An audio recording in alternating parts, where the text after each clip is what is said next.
4 weeks ago, Grand Rapids was the site of the first ever battle in Michigan's intrastate indoor war.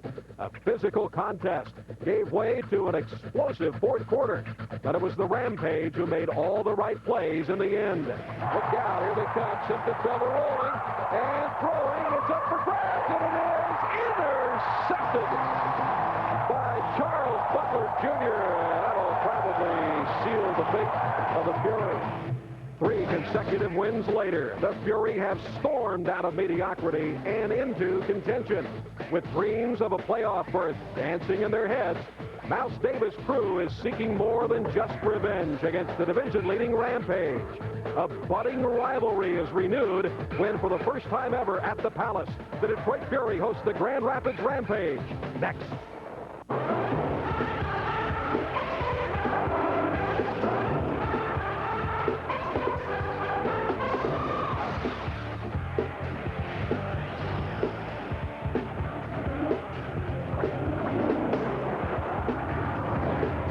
Welcome to the Palace on a hot summer day outside, comfortable inside. The Detroit Fury and the rematch for the Grand Rapids Rampage. Hello, everybody. I'm Mark Champion, along with my partner Jim Brandstatter, and certainly the fewest home games in the AFL belong to the Fury, but 3 of the next 4 are right here, and that bodes well for a team that hit its low point in that first meeting with Grand Rapids. But since that point, they've won 3 straight, and I think the key to the fact that the Fury has been doing so well has been the improvement of Scott Simpson-Felder, their quarterback, and the improvement of their line play. Much better protection. Scott Simpson-Felder's got time, hence a 3-0 record in their last 3. And a 5-5 overall record, which means playoff implications. In fact, for the season to end right now, the Fury are in at 5-5. They're the number 10 team. Yeah, they would play Arizona if the playoffs started today, but 12 of 19 teams in the league get in the playoffs. Here's how you can get in. Here's how you can get a home field advantage. But the truth of the matter is, if you're a football player worried about the playoffs, there's only one thing you have to worry about. That would be winning? Correct. Winning is cures a lot of ills, that's for sure. And one reason that the Fury have been winning lately, 3 straight victories, is the play of Scott Simpson-Felder, but he's had some help. He really has had some help, and I think maybe that's the key. Look at his numbers from last week. 19 of 32, 242 yards, 7 touchdowns, and 2 interceptions. Now, Mouse Davis would like those 2 interceptions to be 0, but look at the time. The opportunity here for a pump fake and go deep to Tommy Boyd here in the end zone. Plenty of time. Stands up. Finds a receiver open for a big play. The offensive line play has improved tremendously, giving Simpson-Felder time to throw. The turnovers are down. The win totals are up. And you saw that number 84, Robert Gordon. He is healthy now, 100%, and is really coming on strong for him offensively. But unfortunately, Grand Rapids also has a quarterback who's been coming on strong all year long. Clint Dolezal is just outstanding, has been all season for the Grand Rapids Rampage. This guy's numbers are amazing. Look at this, 63% completion, over 2,600 yards, nearly 27, 53 touchdowns, but the biggest number is the smallest one. 4 interceptions and 412 attempts. These numbers are amazing. According to Mouse Davis, this is the guy they must stop in order to win tonight. What we need to do is get after that kid. We need to get after the quarterback, spank him around pretty good, and then make some plays on the other side of the ball ourselves. Let's take a look at the tail of the tape, and it really is kind of interesting because you've got on one side the offensive output of the Grand Rapids Rampage, but the Detroit Fury very strong defensively, total defense 3rd in the league. You know, so often you talk about a game pitting the immovable force against the irresistible object. Well, that's this game tonight. You got one of the best teams in the league offensively against one of the best teams of the league defensively. Defensively, usually they win. Let's see if it happens tonight. Well, in the first meeting between these two teams, penalties also played a big part. Now, the Fury have way too many penalties this year. They had a whole bunch of them in that first game against Grand Rapids, and maybe one of the key factors in that football game. So that's something Mouse Davis will be very concerned about in this football game tonight. Yeah, they can't have the same penalties. They can't have the holding calls. And I think Mouse knows and the team knows that they really let one get away up in Grand Rapids on June 2nd. This one at home is revenge time for the Detroit Fury. Well, as we mentioned, since that 2-5 mark and that loss 45-41 at Grand Rapids, The Fury have gone on a 3-game win streak. They are in position to make the playoffs. It makes this game tonight very, very important. And believe me, these two teams do not like each other. This is going to be a great rivalry in the AFL, and it's coming up. The Detroit Fury and the Grand Rapids Rampage.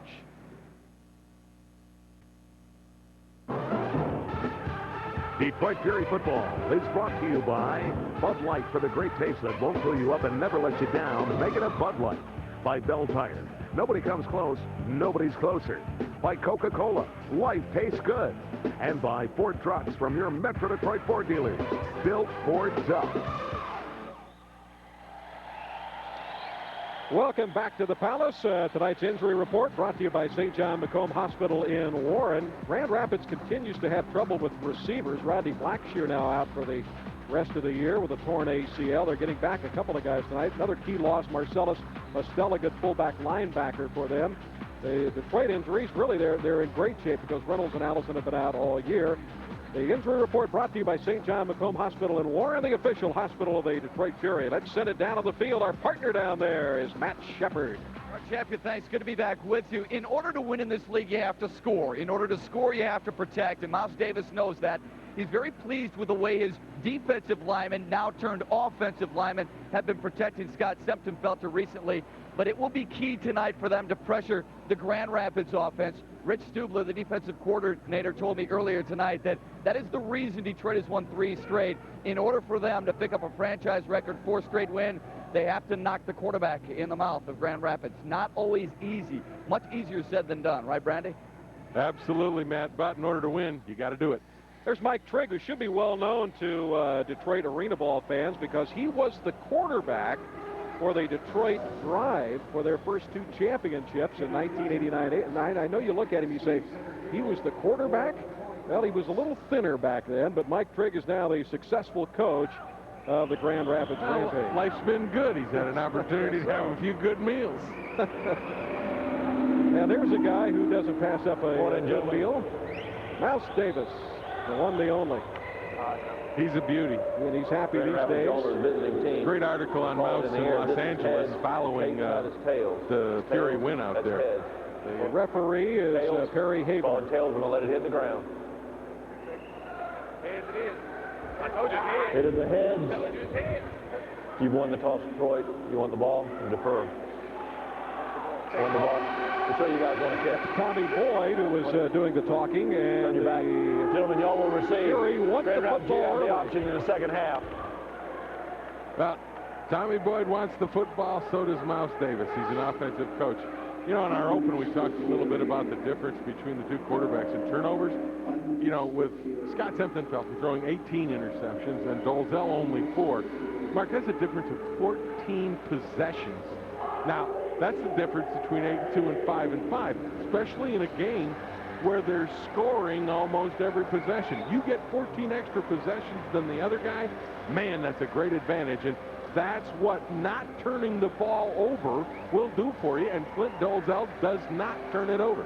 Interestingly enough, though, the Rampage come in with a -3 takeaway giveaway, and the Fury at -1. So they're actually a little better.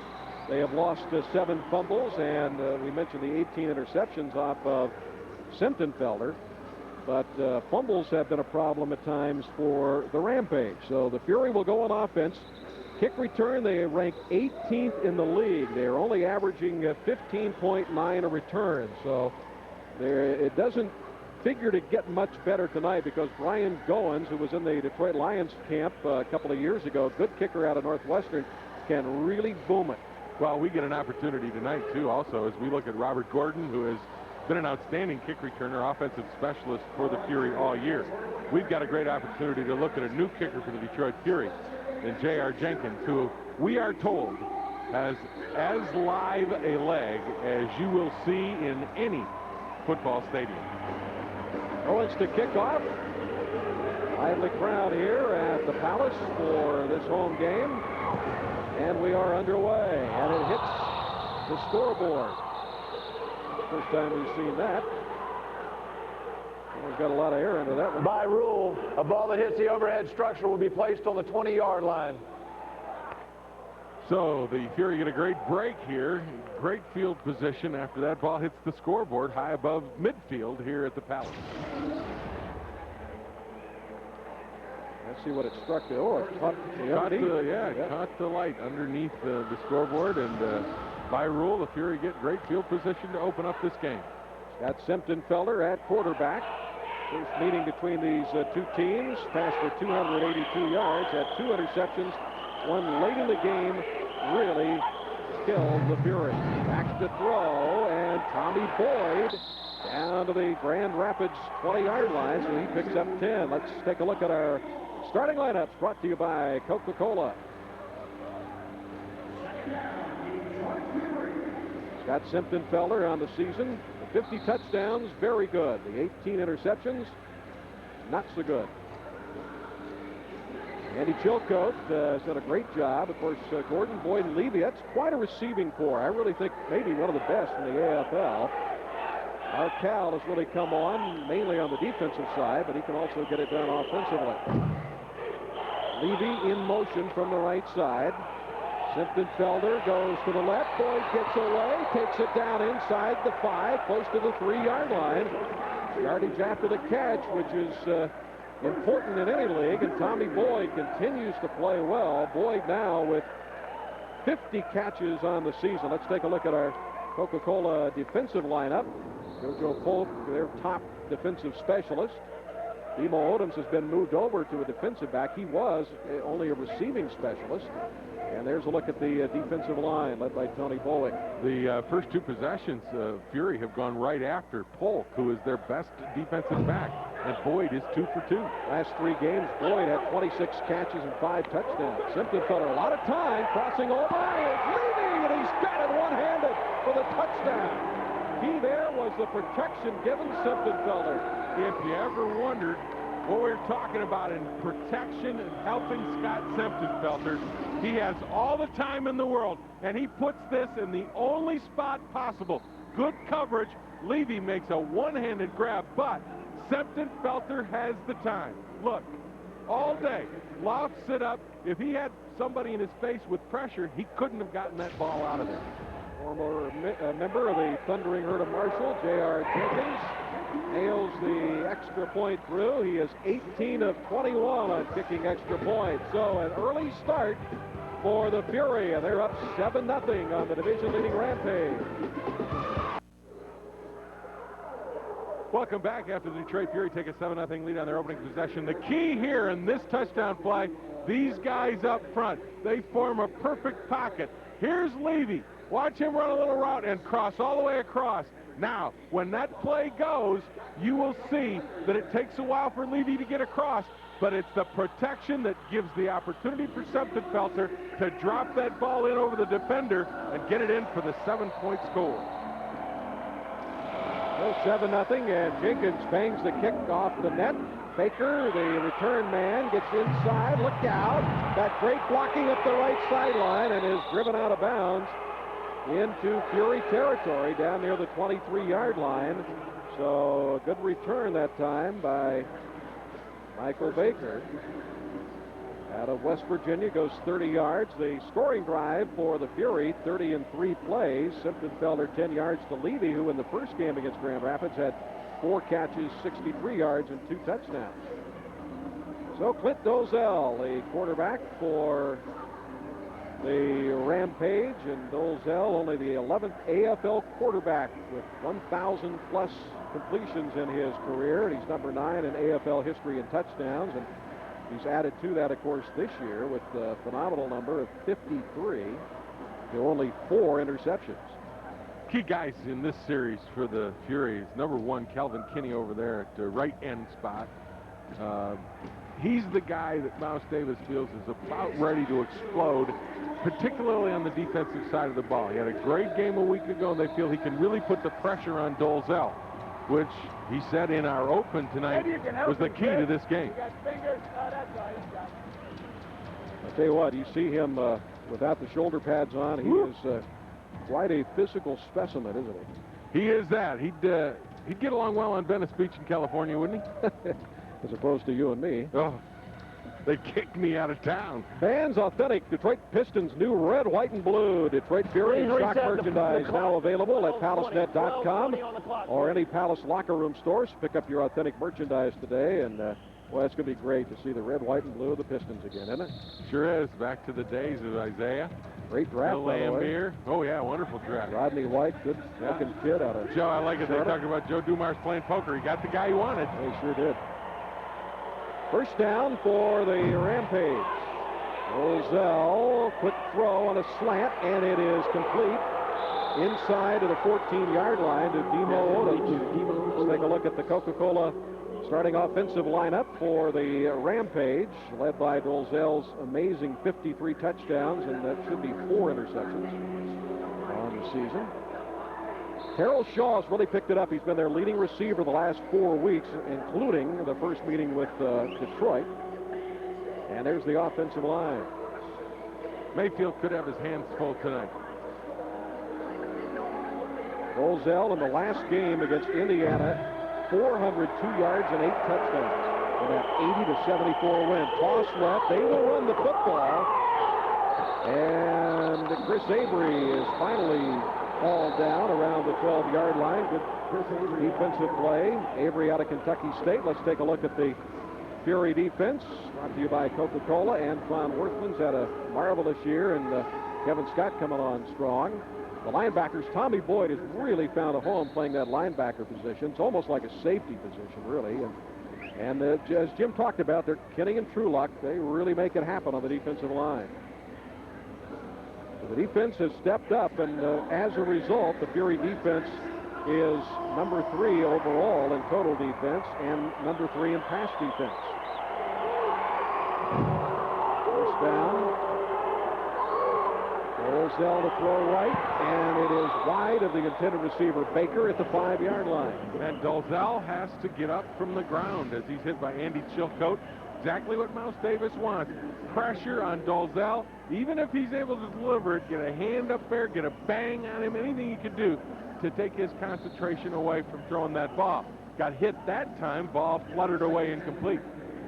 Dolezal in the first meeting between these two teams only had 209 yards passing, but he got 4 touchdowns, 1 interception. You got it, Fury fans. Let's check it out. It'll be second down at the 12-yard line of the Fury. Detroit up 7-0.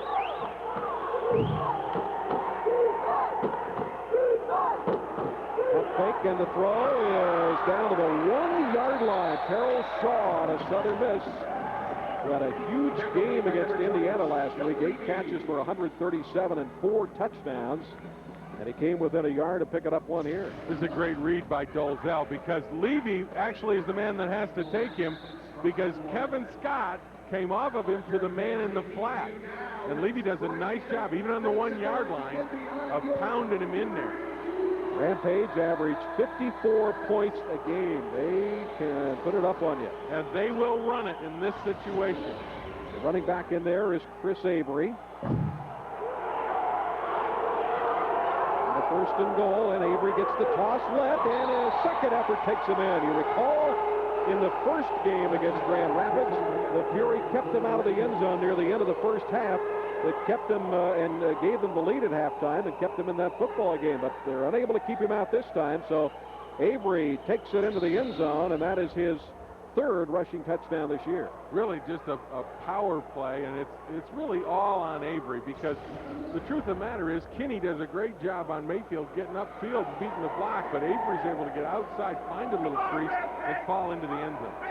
Ryan Goins, excellent kicker, will attempt the extra point. Out of the hole of the backup quarterback, Nick Browder.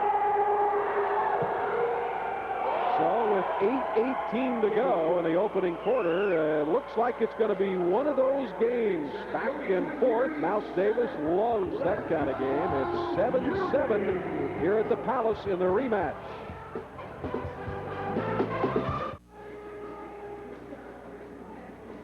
Well, they're looking up at the scoreboard and seeing it's 7-7 right now. Coming up later, it's the Detroit Sports Report, delivering 30 minutes of sports news dedicated to Detroit's home teams. The Detroit Sports Report right after the game on Fox Sports Net. 2 possessions, 2 scores.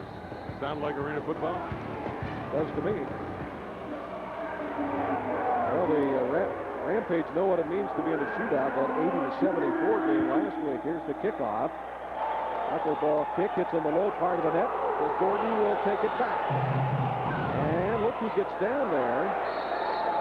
Makes the play down at the 16-yard line.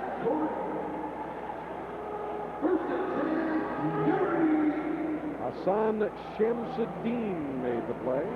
Saturday, July 14th at 7:30, the Florida Bobcats are in. The first 5,000 fans receive a thirst quencher mug. Compliments of Bell Tire. Call now 248-377-0100 or log on to palacenet.com. The Florida Bobcats. All at the 16 for Sipton-Felder and the Fury offense. Flag down. Pass to Tommy Boyd again, and he'll take it down to the Grand Rapids 23, but let's check the flag. Illegal formation on the offense. Number 58 did not report as an eligible receiver. It's a 5-yard penalty. Repeat, first down. He's a new player. Right, that's Dave Thomas, and this is his first arena football game. He's played in NFL Europe, played in the XFL, but he didn't realize with the number 58. Yeah. Mouse Davis is telling the referee, tell him what he did. He didn't know what he did, and it's the old story. He's got to report if he becomes an eligible receiver with a number in the 50s. Number 58 is an eligible receiver, 58. Well, in the first meeting between the two teams, the Fury had 16 penalties, Jim, for 103 yards. Sipton-Felder off to a good start. Now's making sure that Dave Thomas, nickname, of course, is Wendy's. First and 15 now for the Fury. Sipton-Felder, that one is wide of Tommy Boyd at the near side 20. Well, you can see Dave Thomas having just a little bit of trouble. Again, you've got to get him ready. You've got to get him in there to play and get his feet wet. He now is reporting on every play. The referee said, not just once, when you're in there, we know that, but you've got to report the first time. Last play, the linebacker, he lost, and that's the man that he's responsibility for blocking. And that really caught Scott Sipton-Felder off guard, and he threw it a little bit early because he knew that linebacker blitzing was unblocked. Got a new center in there as well. Colin Gretschik is in for the Fury on the 2nd and 15 in a 7-7 game. Sipton-Felder, long, wide open, Boyd. He's got it for the touchdown. Oh, baby. Tommy Boyd hauls it in for the touchdown, and Tommy Boyd has 11 of them on the year. Well, Tommy Boyd got wide open, and you've got to believe that this was a mistake in the secondary coverage for Grand Rapids. Boyd was a man on the line of scrimmage, comes up, makes a simple post cut, and he's let go by Polk. And Demo Odoms doesn't take him, and Boyd is all by his lonesome in the deep secondary. Sipton-Felder just laid it out and let him run underneath it. Tommy Boyd gives a fan a lucky souvenir. You know, that happened in the first game of Grand Rapids. They blew a coverage, and the Fury got a wide-open touchdown, and Jenkins with the extra point, and 2 possessions and 2 touchdowns for the Fury. They have regained the lead. Mark, your idea of a shootout, I think we're in the beginnings of a big one here at the Palace. No matter whether you're a professional athlete or a casual weekend warrior, injuries happen. And when they do, St. John Macomb Hospital in Warren has the resources to help you get back in action. Our physician specialists are dedicated to the treatment and rehabilitation of orthopedic and sports injuries for people on the field or on the job.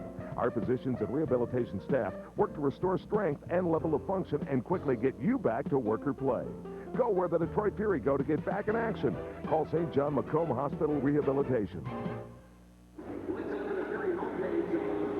The Fury take a 14-7 lead on a touchdown pass to Tommy Boyd. There's Boyd right there. He comes straight down the field and makes a post cut. Here's the problem. This man and this man get mixed up. He passes him here, but this man doesn't take Boyd. And Boyd goes right by them both, and he is off to the races. The long pass, Boyd open, 6 points for the Fury. Hey, Tommy Boyd has really come on strong. He now has 6 touchdown catches in the last 3+ games for the Fury. You've got to have communication in the secondary, and that time Grand Rapids had no communication, and it cost him a touchdown. Tommy, there's the kickoff, and boy, up and over the net into the seats. I've been wanting to say that all season long. That's out of here. Kiss it goodbye. There you go. J.R. Jenkins, well, of course, we chronicled the kicking problems that the Fury have had this year. They've had a plethora of kickers in, and they hopefully have found one in the youngster from Marshall. He's familiar with this area. Marshall, of course, has played in the Motor City Bowl in the Silverdome. Yeah, when Mouse talked to him about coming here and playing, he says, hey, it's going to be like kind of coming home and playing home games. You played 4 Motor City Bowls over there at the Silverdome. Sure, it's like your second home. So, as a result, the Rampage backed up to their 5-yard line.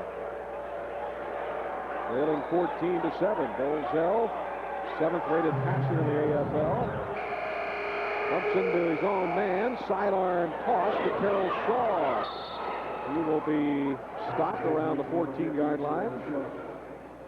But Dolezal was talking to him a little bit prior to the game, and he had a tryout with the Chicago Bears, and I asked him if he had any aspirations for the NFL. He said, no. He says, you know, that's past. He says, I like what I'm doing. I'm working for the Rampage in addition to playing. He's doing some front office work with them, and he likes the Grand Rapids area, and said he's happy doing what he's doing. 2nd down and 1. Shaw, the motion man. And going for it all is Dolezal to Shaw, and it is a touchdown as he beat Kevin Scott. Well, we are in the midst of a big shootout.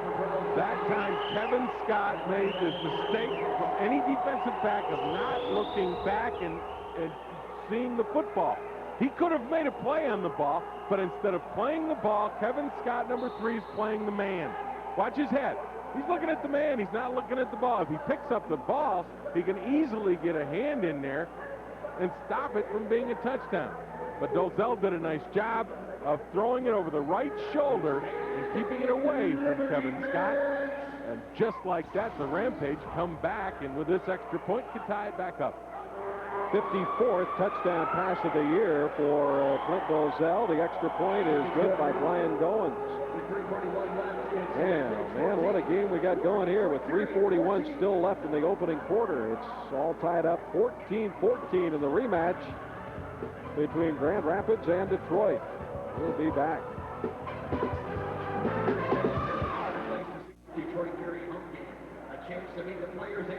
Game tied up at 14. Detroit Grand Rapids in Arena Football, and there's the man. Just a simple post cut down this way.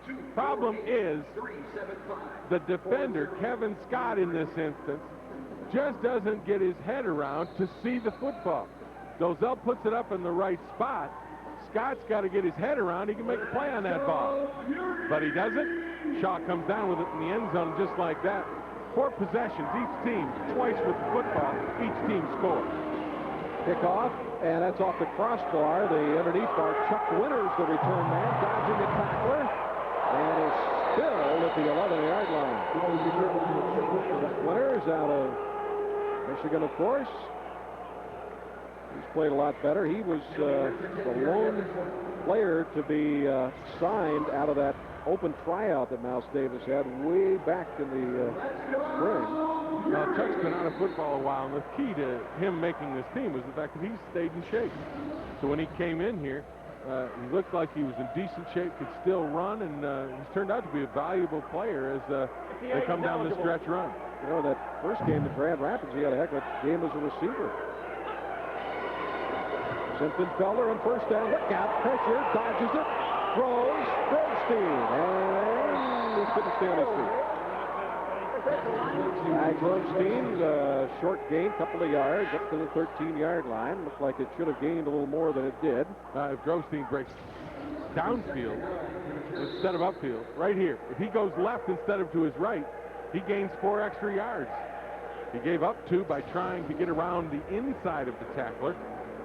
And really, yardage is so very important. You want to try to get upfield, downfield as much as you can. second down and a short 9. Goldstein out of Wisconsin Whitewater. There's the throw, flag down, pass batted down, intended for Chuck Winters at the 17-yard line. Good coverage over there by the Rampage secondary. Tristan Moss and JoJo Polk. Moss made the play. Let's check the penalty. Harry Havener, our referee. Cody Payne, the umpire. Pat Garver, the head linesman. The line judge, Mac Gilchrist, and the back judge is good old Bob Taylor. Holding number 58 on the offense. That penalty is declined. Third down. Dave Thomas, second penalty on him. His debut, he was signed out of Eastern Illinois, 6'4", 250. Still getting his feet wet. Yeah, he's not real sure what this game's all about yet. And it's one of the pluses in this 3-game win streak that Mouse Davis talked about. He said, you know, they're just starting to get it. What this football game is all about. And arena football is a bit different. Felder, pressure, drilled, and the pass goes incomplete. He was absolutely buried by Joe Wiley, a former Oakland Raider. We talked about how pass protection is so important. This time the fullback steps up, but it's Miles Garner who can't hold his block. Garner is the center, and he was unable to hold his block on Wiley, and Semptonfelder paid the price. So J.R. Jenkins will come on, a field goal attempt. He hit a 50-yarder against Milwaukee, but he's 0 for 4 since that time. This is a 52-yard effort. Jenkins kick, got good foot into it, and it's good! And that is his best as a Detroit Fury. His second field goal, 50 yards plus, J.R. Jenkins. So J.R. Jenkins has become Mouse Davis's best friend. Mouse has had such a difficult time finding a kicker, and he ran into this kid from Marshall with a strong leg who can kick it over the net on kickoffs. Here he drills a 52-yarder through that 9-foot opening. That is great accuracy and great strength from his leg, and the Fury maintain a 3-point edge. Only the second field goal all year long by Fury kickers. They were last in the league. Did not have a field goal until that Milwaukee game when he hit the 50-yarder. The special teams been an issue this year for the Fury, the return game and the kicking game, but looks like Mr. Jenkins may have solved half of that. We were out here prior to the game, and Mouse has always talked about his kickers kicking too much, that he doesn't want them to tire their leg out, because in arena ball, there's so much scoring that your leg gets quite a workout. Tom Means, the assistant coach, told me, he said, this guy Jenkins, he can kick all day and never get tired. Willis Marshall is back deep. He was just activated. He missed the first game between these two with an injury. And the kickoff, high, end over end, up off the high part of the net. Marshall, up the middle, Grobstein drills him at the 16-yard line. Was tackled by the former quarterback, Ty Grobstein. Willis Marshall out of Rice High School, by the way.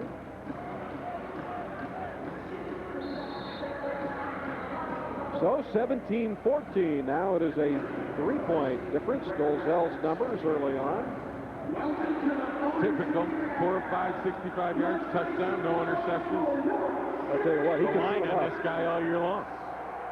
When he was with Houston back in 1998, he had 81 touchdowns, and in 99, he followed that up with 80.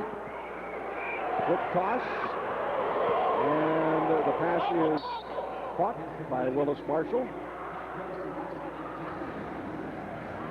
Good receiving core for this team. There's a look at the scoring offense, and Grand Rapids right up there, as you can see, at number 6. The New York Dragons lead the league. Tampa Bay right behind them. Still, you look at that. The Dragons at 60, and the Grand Rapids team at 54, just a touchdown apart. Touchdown difference. Top scoring team to number 6 in the league. So, and they put 80 up on the board a week ago. So these guys can get it done on the offensive side. 2nd and 2. Willis Marshall in motion to throw to the right sideline, and Terrell Shaw has it, and he's banged into the boards at the 18-yard line of the Fury. The one thing the Fury are not doing as we come to the end of the first quarter mark, It doesn't appear as though they're sending a linebacker blitz in on Dolzell, which is giving him more time. Just the opposite of what Mouse Davis told us at the top of the show he had to do, which is bang Dolzell, force him to make mistakes. End of one. J.R. Jenkins' foot has the Fury up by 3.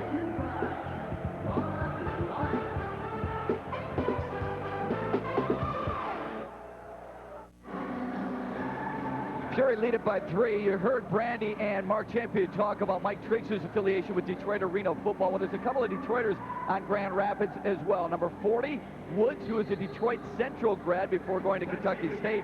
And another guy who's out there, Willis Marshall, played for a state championship in 1991 with Birmingham Brother Rice, was a runner-up in 92. And this is the first time, guys, he's been back to play in front of the hometown fans since the 1992 season as a Warrior. Fellas.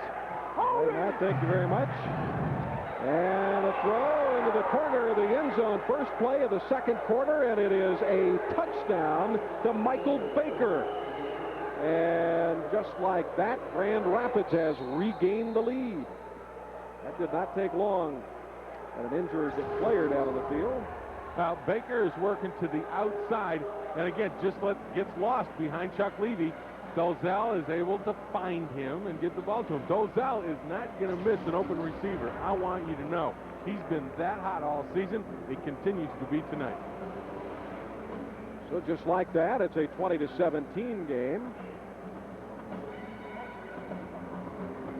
And Brian Goins will attempt the extra point. Dolzell out of East Texas State, tall kid, tall and lanky, 6'5", and he only weighs 200 pounds. Skinny legs. He's got the skinniest ankles I believe I've ever seen in a quarterback. Well, you haven't seen mine. Of course, I'm not a quarterback. Now the extra point. Right down the middle. Opening play of the second quarter. The lead didn't last long. Grand Rapids on top by 4, 21-17.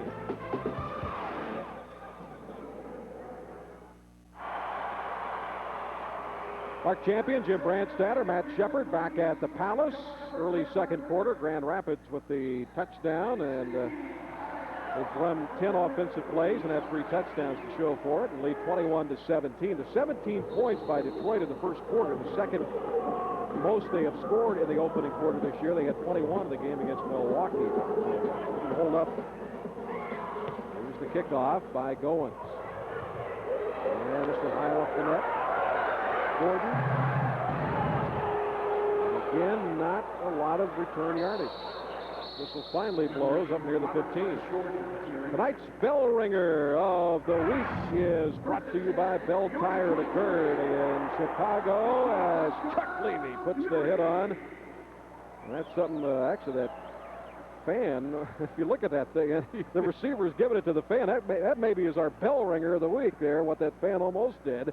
Bell ringer of the week brought to you by Bell Tire. Nobody comes close. Nobody's closer. The fans get involved literally in arena football. Come on out. It's a great sport to watch. It really is. And in person, even more so.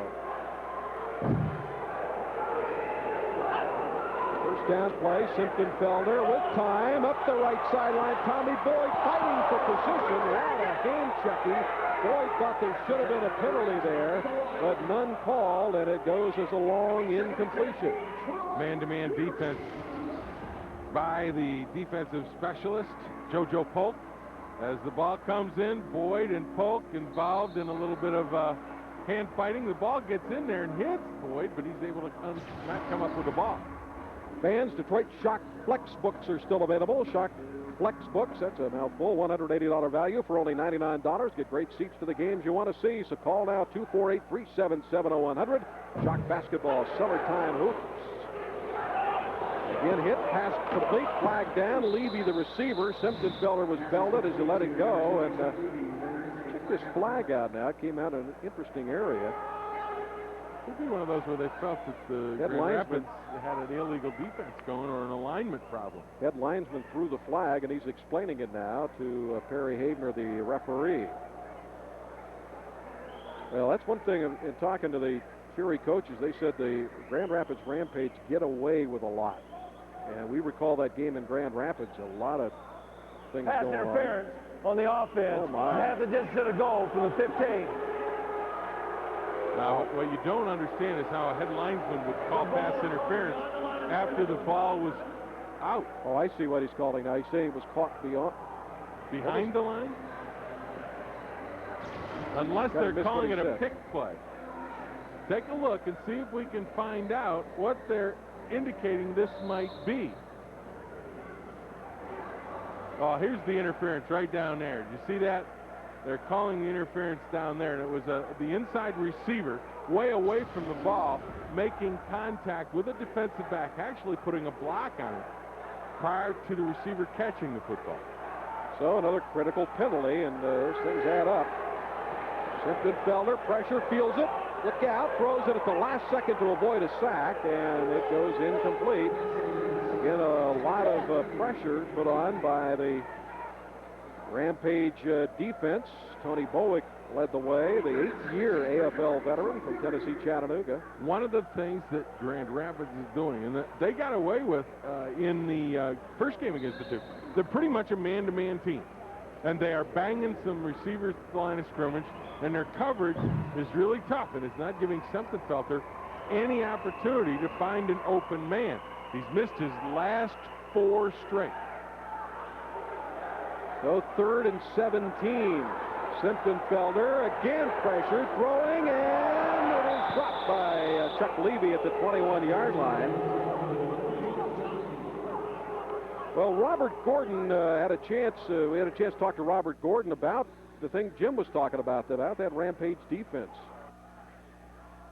They show no fear as far as guys across the league. They come up and bump you, and you know, they say, "Hey, beat us," and that's what we want. That's what I want as a receiver. You know, just to come out there and, you know, some guys play off far because, you know, the motion man. But these guys, you know, they play up in your face, and hey, that's a challenge, and you know, I'm up for it.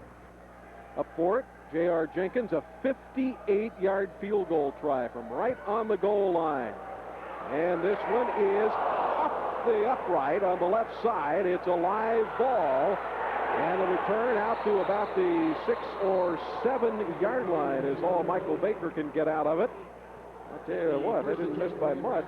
No, Gonzalez Allen was down there, the long snapper, to make the hit. And Baker, when he tried to break it up the sideline, was drilled by a 300-pounder getting down there and covering. Number 20 on the kicking team. That penalty being enforced on the end of the run. 10 yards, automatic first down. Oh, man, another penalty probably of frustration from Chuck Levy. Well, I'll tell you, we mentioned in the first game at Grand Rapids, 16 penalties on the Fury to only 4 for Grand Rapids. And Mouse Davis has a puzzled look on his face. Now, how do you make it? If that ball's on the 6, why is it out to the 17? You might have heard him sit. He's asking what was the personal foul. Mouse Davis wants some explanations, and he's not getting any. Well, there's no penalties on Grand Rapids again. They don't do that often, and Fury, way too many penalties this year. Grand Rapids is clicking on all 8 cylinders offensively, and the Fury have got to come up with a play defensively in order to get themselves back into this game, or they're going to find Grand Rapids running away from them. Olzell to Demo. Odoms up to midfield. Now the Fury are came into this game with the 3rd most penalties in the league. They had 105 coming in and have added to that total. Demo Odoms has 10 touchdown catches, and they've had a receiver by committee situation this year, Grand Rapids, because of so many injuries. The Fury aren't getting a lot of pressure on Golzell, and in turn he's getting like that singing group, in sync. He's just throwing the ball on rhythm to the right receiver who's open. There's something I never thought I'd ever hear from you. A reference to in sync. You know, I'm ever trying to improve. Timeout, Grand Rapids. That is their first timeout. Timeout for the Rampage with 10:13 left in the opening half. It was a 17-14 score at the end of one. The Fury had the lead, but Grand Rapids scored on the first play of the second quarter, and that's where we stand right now after the 58-yard field goal miss by J.R. Jenkins, 21-17. No matter whether you're a professional athlete or a casual weekend warrior, injuries happen. And when they do, St. John Macomb Hospital in Warren has the resources to help you get back in action. Our physician specialists are dedicated to the treatment and rehabilitation of orthopedic and sports injuries for people on the field or on the job. Back at the Palace, where you have a whole lot of fun when you come out and watch the Detroit Fury. Only 2 home games remain in the regular season. All contain chaos. Clint Dolezal has completed his last 7 passes. Big toss. Dolezal flush to the left, tripped up, spins, and is drilled at the 24-yard line by Arcal Trulock.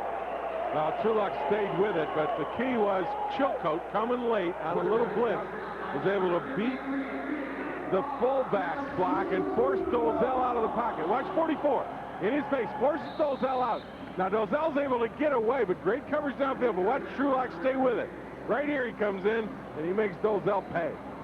Trulock has won 4 Ford Built Tough Awards this year, 2.5 sacks on the season. Arcal. 3rd and 3 is big play for the Fury defense. Dolezal, wide open receiver, Baker for the first down. Oh, man. Got a play stop. We got a flag down on the field, and it's holding against the Rampage. That is a big penalty. Big penalty indeed. You take a look at the team defenses in the Arena Football League. Holding. There's Detroit. Number 91 on the offense, 10 yards from the previous spot. Number 6 in the league in team defense, allowing just 44 points a game. And again, you look at the difference between 1st and 6th. It's just 5 points, a little over 5 points. Penalty on Corey Mayfield there, who, by the way, has started, along with teammate Demo Odoms, they've started drinking pickle juice. They say it helps them from getting dehydrated, that a la the Philadelphia Eagles. Well, that's a pretty good hold there. Yeah, that's a pretty good hold. Arcal Trulock. Remember in game 1 against these 2, Arcal Trulock had a wonderful game against Mayfield. Well, 3rd and 13, Dolezal, too high for Terrell Shaw. Picked off by Levy, back to the 10 to the 5, and Chuck Levy down to the 2-yard line with the intercept. He had one against Chicago last week. Well, Levy did a great job that time of keeping his eyes upfield and watching the quarterback. And Dolezal, why he threw this one, I don't know, because this is very unlike him. He's got time, and he just overthrows his receiver, Terrell Shaw. Tipped, and Levy behind him, just watching the play, makes the pick, and that is not a Clint Dolezal throw at all.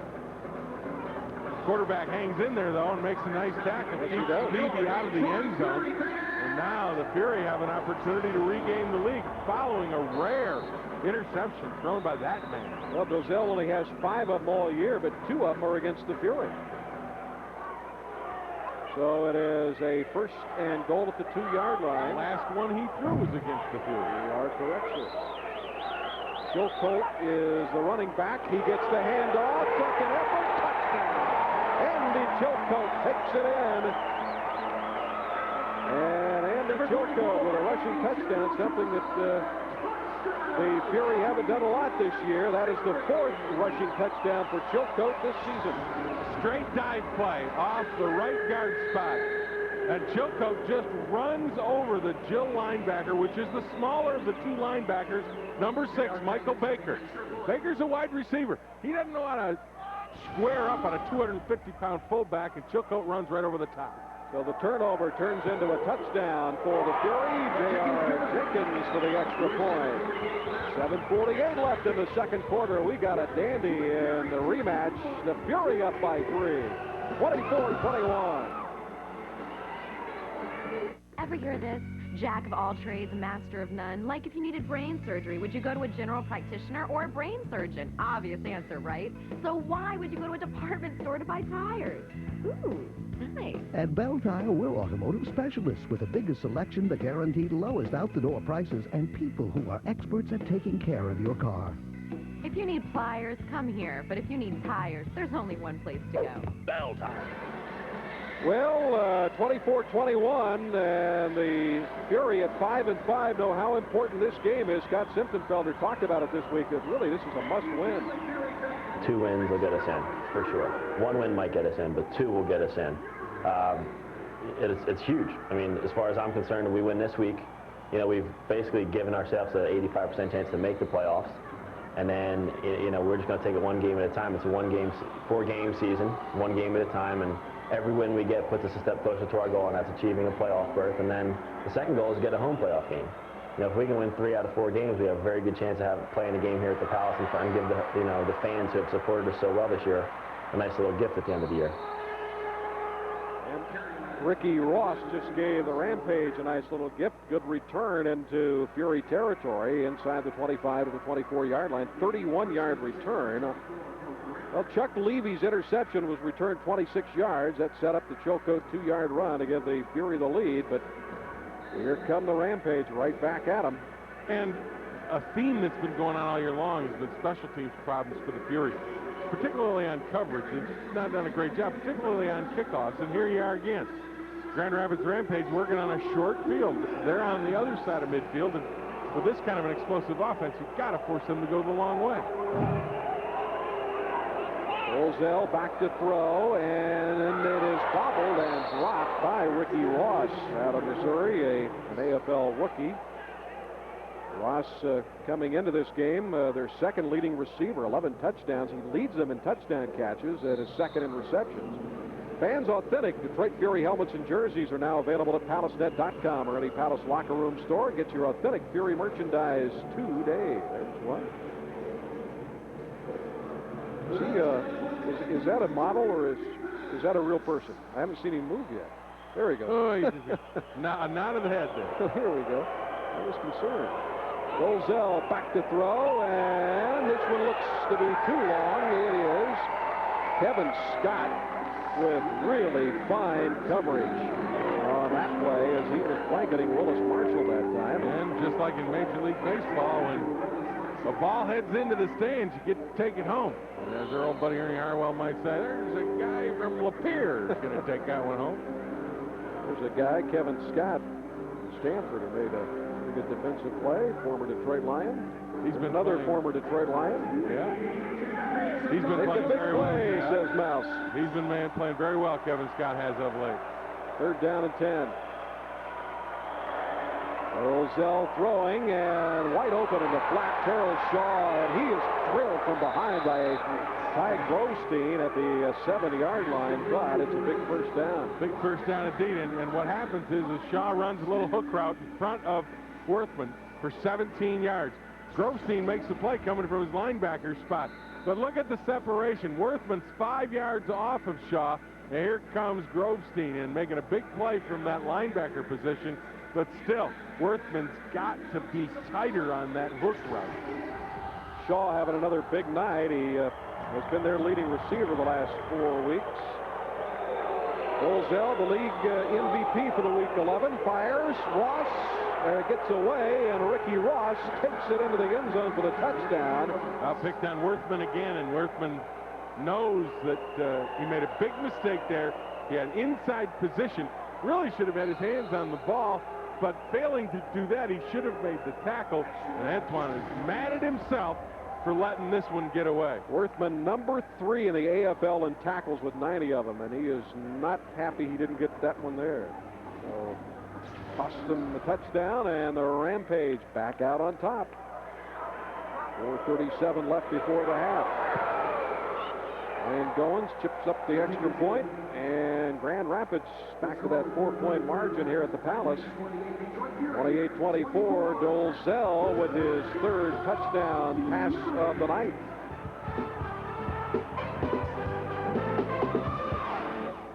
We'll wrap up your race day with NASCAR Victory Lane. It's an hour of highlights, reaction, and analysis from the weekend, the Busch Series and Winston Cup circuits. NASCAR Victory Lane tomorrow night at 9 on Fox Sports Net.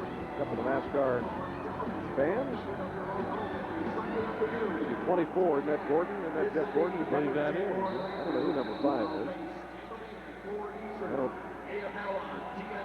I watch him occasionally. You like left-hand turns, they make a bunch of them, don't they? Here's the kickoff. And it goes high off the net. Chuck Winters, good move, gets free, running left. Chuck Winters all the way, yes! Winters, the former Michigan Wolverine, takes it back the distance for the touchdown.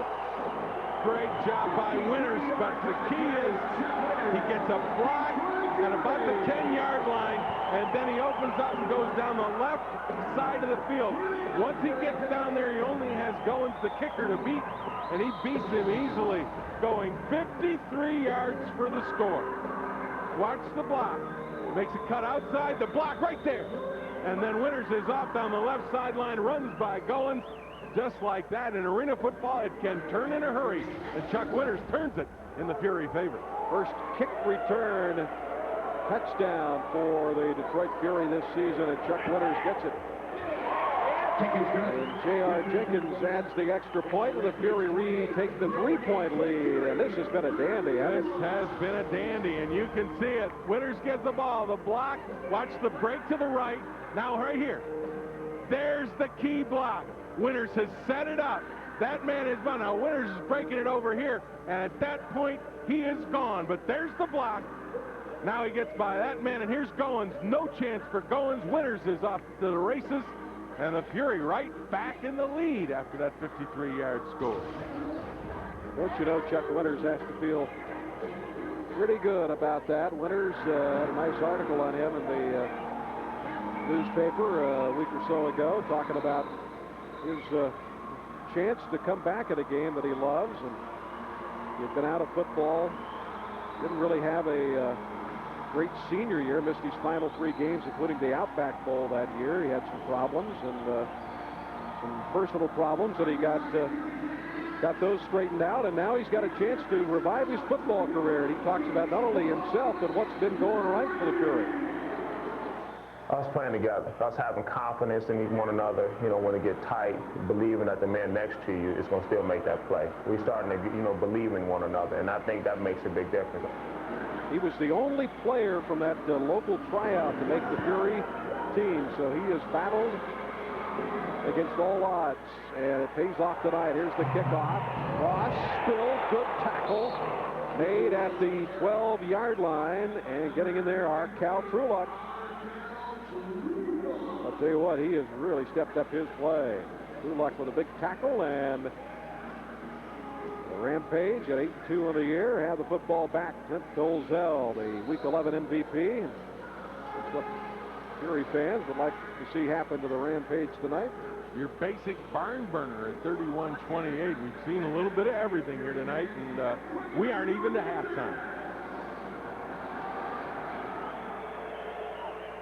Fans are loving it here. Got to come out and see this sport. Dolezal, quick toss, and that's short hop to Carroll Shaw at the 18-yard line. We're going to get a late hit on the quarterback from Chilcote. Trueluck put the good pressure on him, and then Andy helped out, and that could be correct. Let's see. Actually, they went to a man blocking scheme and really didn't work that well. Here comes the call. Personal foul, number 44 on the defense, roughing the passer, 10 yards, automatic first down. Tough break there, another critical penalty. Take a look at it. Chilcote comes through clear, ball's away, and he should have had his head up. You don't make that play. 3-step drop. I think it's the follow-through that got him the problem, not the original hit. Yeah, I think the original hit was fine. Yeah, if he'd have backed off instead of driving Dolezal to the ground, probably would have gotten away with it. But that moves it all the way up to the 22-yard line, so a big penalty. 31-28. Quick toss, left side. It's a screen to Ross.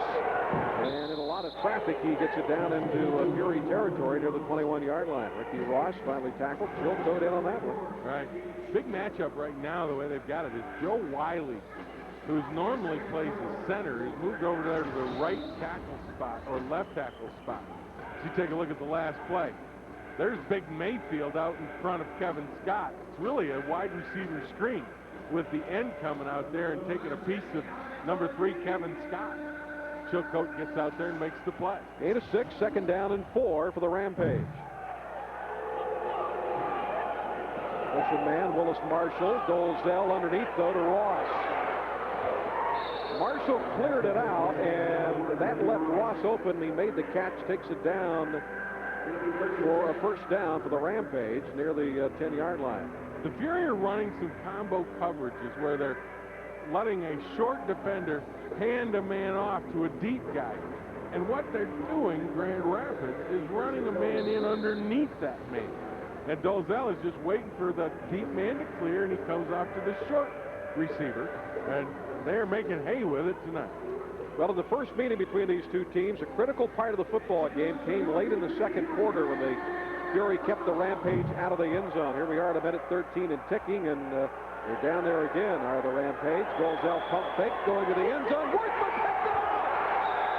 Antoine Worthman in the corner of the end zone came up with the interception, a terrific defensive play, and how about that for another goal line stop? Well, this defense is turning over Clint Dolezal, which is a rarity. Nobody else has done it. Look at the pump fake. If he threw it on the first one, Worthman doesn't get back and make the play. But Worthman, I think, suckered Dolezal into it. He thought he made Dolezal think that he bought the pump fake right here. Now watch him get back and make a play on the ball. Boy, that's just a terrific play by Antoine Worthman. Worthman in the first meeting between these two teams also had an interception against timing rules are in effect. Dolezal. Grand Rapids has 2 timeouts. Detroit has 3. Antoine Worthman, who was born in Detroit, 7 tackles, an interception, and 5 passes defensed against Grand Rapids in the first meeting. So 2 of his 4 interceptions have come against Clint Dolezal. And Dolezal, only one other time this year against Carolina, has thrown 2 interceptions. And here against Detroit, he throws his second in the first half. He had gone 3 straight without one. The last one, of course, was Worthman's in Grand Rapids. Simptonfelder hits Tommy Boyd, who takes it up to the 20-yard line. We're inside a minute. Tommy Boyd had an active first half.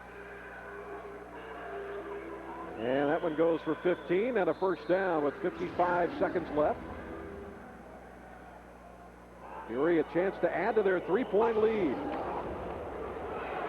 Simptonfelder flush to the left, still with it, now throws to Boyd. He's got it!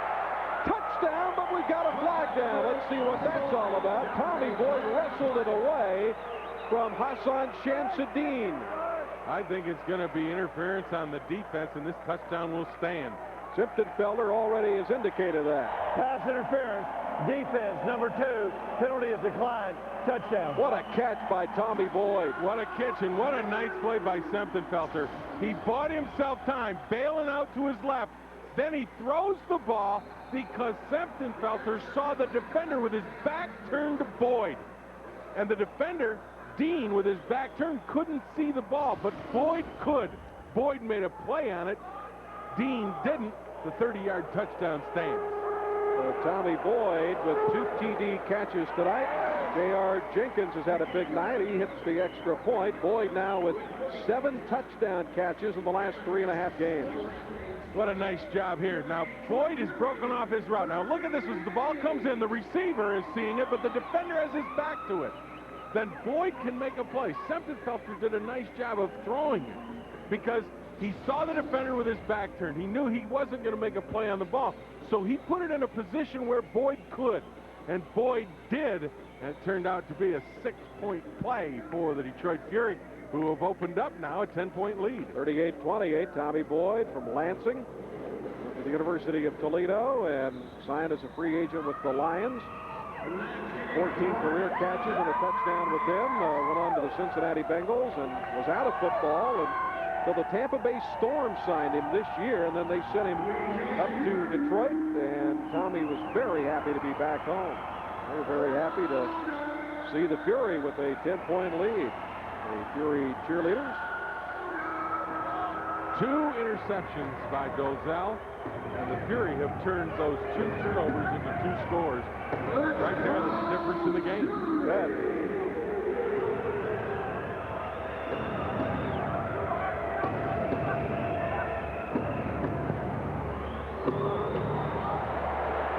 And the kickoff way up over the net by J.R. Jenkins, and boy, he has provided something the Fury have been looking for all year long, as players at the other end mixing it up a bit. But Fans here at the Palace loving what they are seeing. A 38-28 Fury lead with 40 seconds left in the opening half. Jenkins out of Marshall, and Clint Dolezal's got to wonder what the heck has been going on. Look at that. 3 of his 6 interceptions have been against the Fury, and 2 of them by Antoine Worthman. Well, with 40.3 seconds left to go in the first half, plenty of time for Grand Rapids. We've seen their explosiveness. Fury have to continue to play tough D. Dolezal roughs the football, and it is covered for a safety. And that's all he could do, as falling on it, Colin Bretchick out of Western Michigan fell on top of Dolezal. And that is a safety, and it's 40-28. Holy mackerel. Yeah, Dolezal just lost the handle on this. This is not the same quarterback that we have seen and everybody else in the AFL has seen all year. This ball, he loses the handle. He wants to throw a quick out cut to Michael Baker. Ball falls free out of his hand. In the end zone, he downs it. Detroit falls on him. 2 points Detroit. 40-28 Fury. Well, things going right for the home team. Dolezal is shaking his head. He just cannot believe it. He went over the 15,000 career passing mark with 151 yards tonight. But, Jim, these turnovers, which have hurt the Fury all year long, now hurting the Rampage. It turned into the difference in the ball game. If you look at it, the 2 interceptions he's thrown have turned into 2 touchdowns.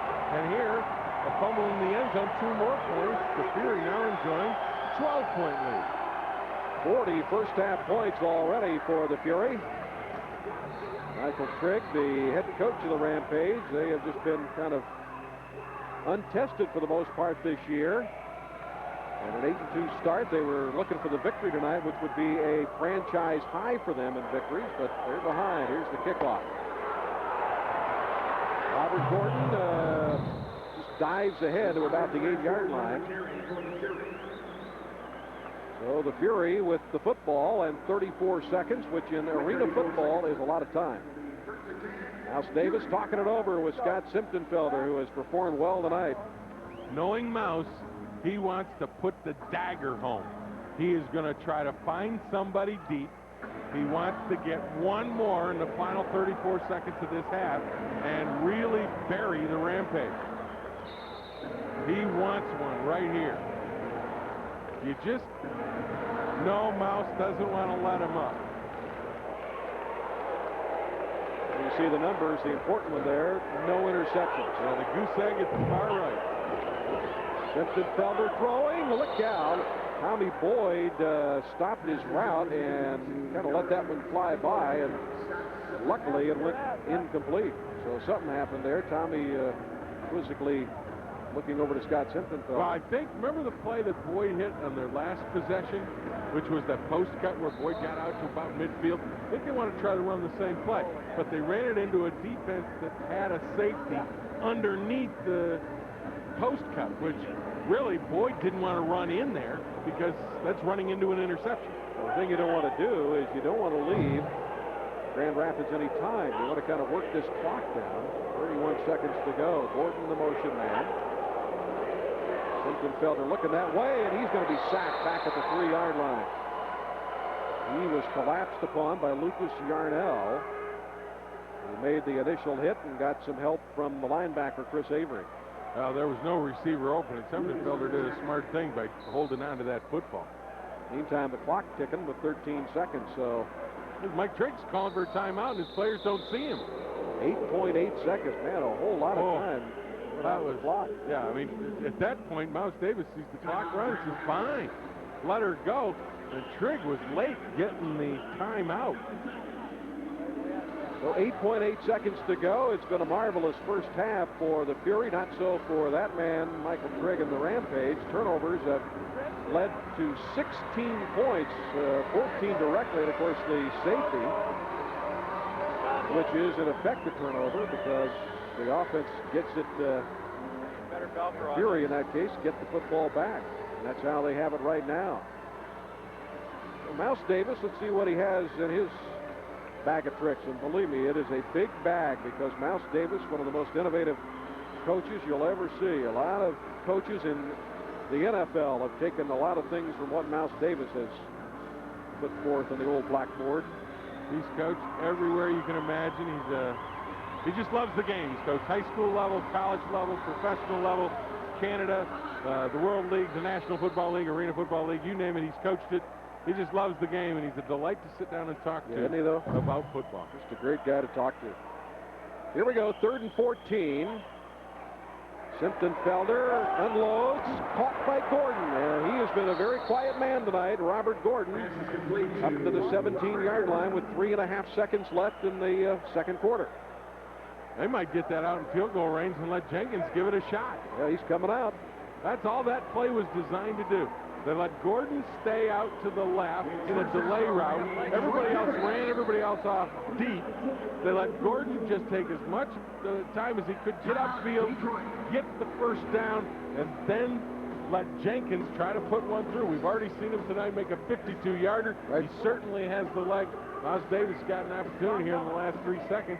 Put more points on the board. Why not use the strong leg of his new kicker? Well, we've talked about the return game and about the kicking game has been problems for the Fury all year long, but not tonight. The return game netted a Chuck Winters touchdown, and the kicking game has netted, as you just said, a 52-yard field goal, a very strong kicking by Mr. Jenkins. He has not missed an extra point, which is key, I think, in these games, especially when the other team is matching you score for score. Each kicker has the pressure put back on him. If you make your extra point, that guy's got to make his extra point. So well, it's interesting in the two meetings with these between these two teams. Late second quarter has been a key factor.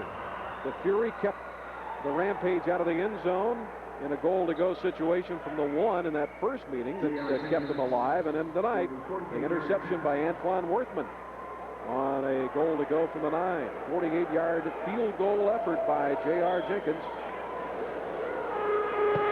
And the kick is on its way.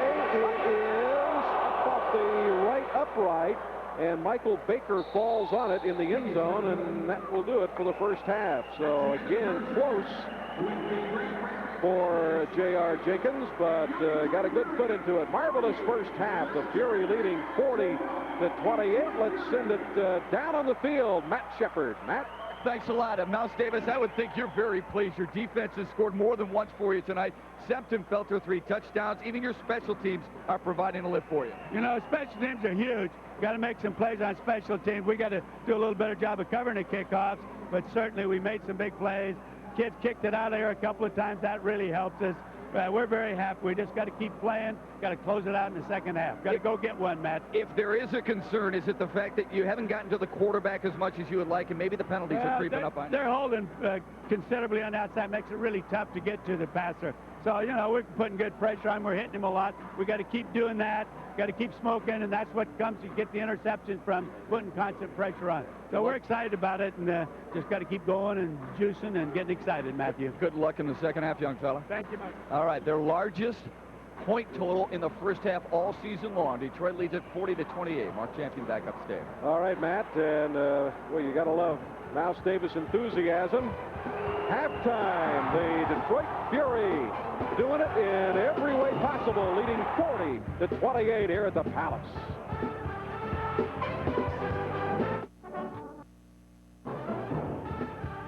Detroit Fury football is brought to you by Blue Cross Blue Shield of Michigan and Blue Care Network. We're listening, we're learning, for you for life. By MRCC, Union Carpenters and Millwrights. The best training, the best pay, the best future. 1-888-HAMMER-9.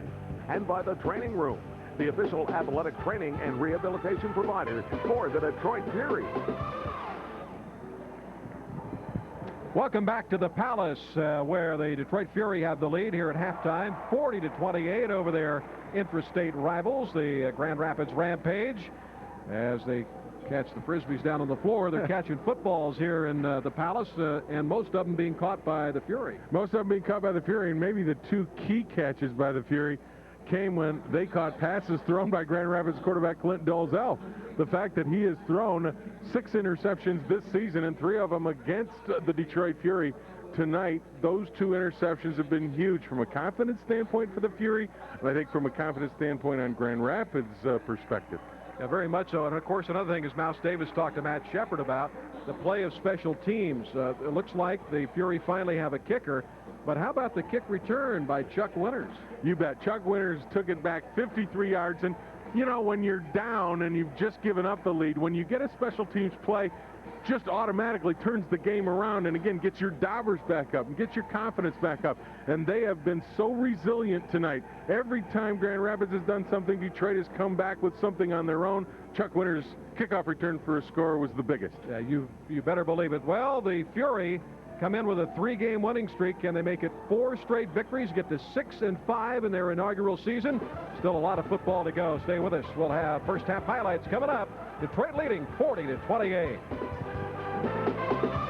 Welcome back to the Palace. It is halftime. The Detroit Fury leading Grand Rapids 40-28. Mark champion Jim Brandstatter, Matt Shepard. That's a great dog down there. That guy can catch some frisbees. He certainly can. Well, that's pretty good highlight stuff. But we got some better arena football highlights. We got some football highlights. You'll love this. This game has been a big one from the get-go. First possession, Septenfelter to Chuck Levy. Detroit 7-0. Great protection there. After Grand Rapids ties it up, Tommy Boyd goes deep, a mix-up in Grand Rapids coverage. He catches a 39-yarder. Detroit in front, 14-7. But just like that, Grand Rapids comes back. Kevin Scott gets his back turned, and Terrell Shaw hauls one in from 36 yards out from Dolezal, tied up 14. End of the first quarter is a 52-yard field goal. It is good, and Detroit takes the 17-14 lead. 52-yarder from the new kicker, J.R. Jenkins. First play of the second quarter, Michael Baker, 17-yard touchdown pass as Chuck Levy falls down. Grand Rapids has the lead, 21-17. But here, a mistake by Dolezal and an interception by Levy. This leads to an Andy Chilcote 2-yard touchdown run right over the top of Baker. It's a 24-21 lead. But after Grand Rapids retook the lead, Chuck Winters on the following kickoff.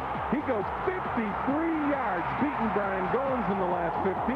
Detroit has the lead, 31-28. And then Tommy Boyd does it again. There's the interception by Worthman, and Boyd makes the touchdown catch from 30 yards out. It's a 38-28 lead, and a safety later when Dolezal drops the ball in the end zone makes it a 40-28 Detroit lead. Well, it is halftime. We got more coming up, including the second half. Stay tuned. There's a lot of football to be played. Back at the Palace, Mark champion Jim Brandstatter, and down on the field to Matt Shepard. Matt? Mark, Brandy, thank you very much. Mike Trigg, 12-point deficit, nothing for your offensive juggernaut of a club, but you have to be a little concerned that your quarterback has turned it over a couple of times, and Detroit scored some special teams on you. You know, they played the first half they needed to win this game, and we have to somehow turn that thing around. Credit the Fury.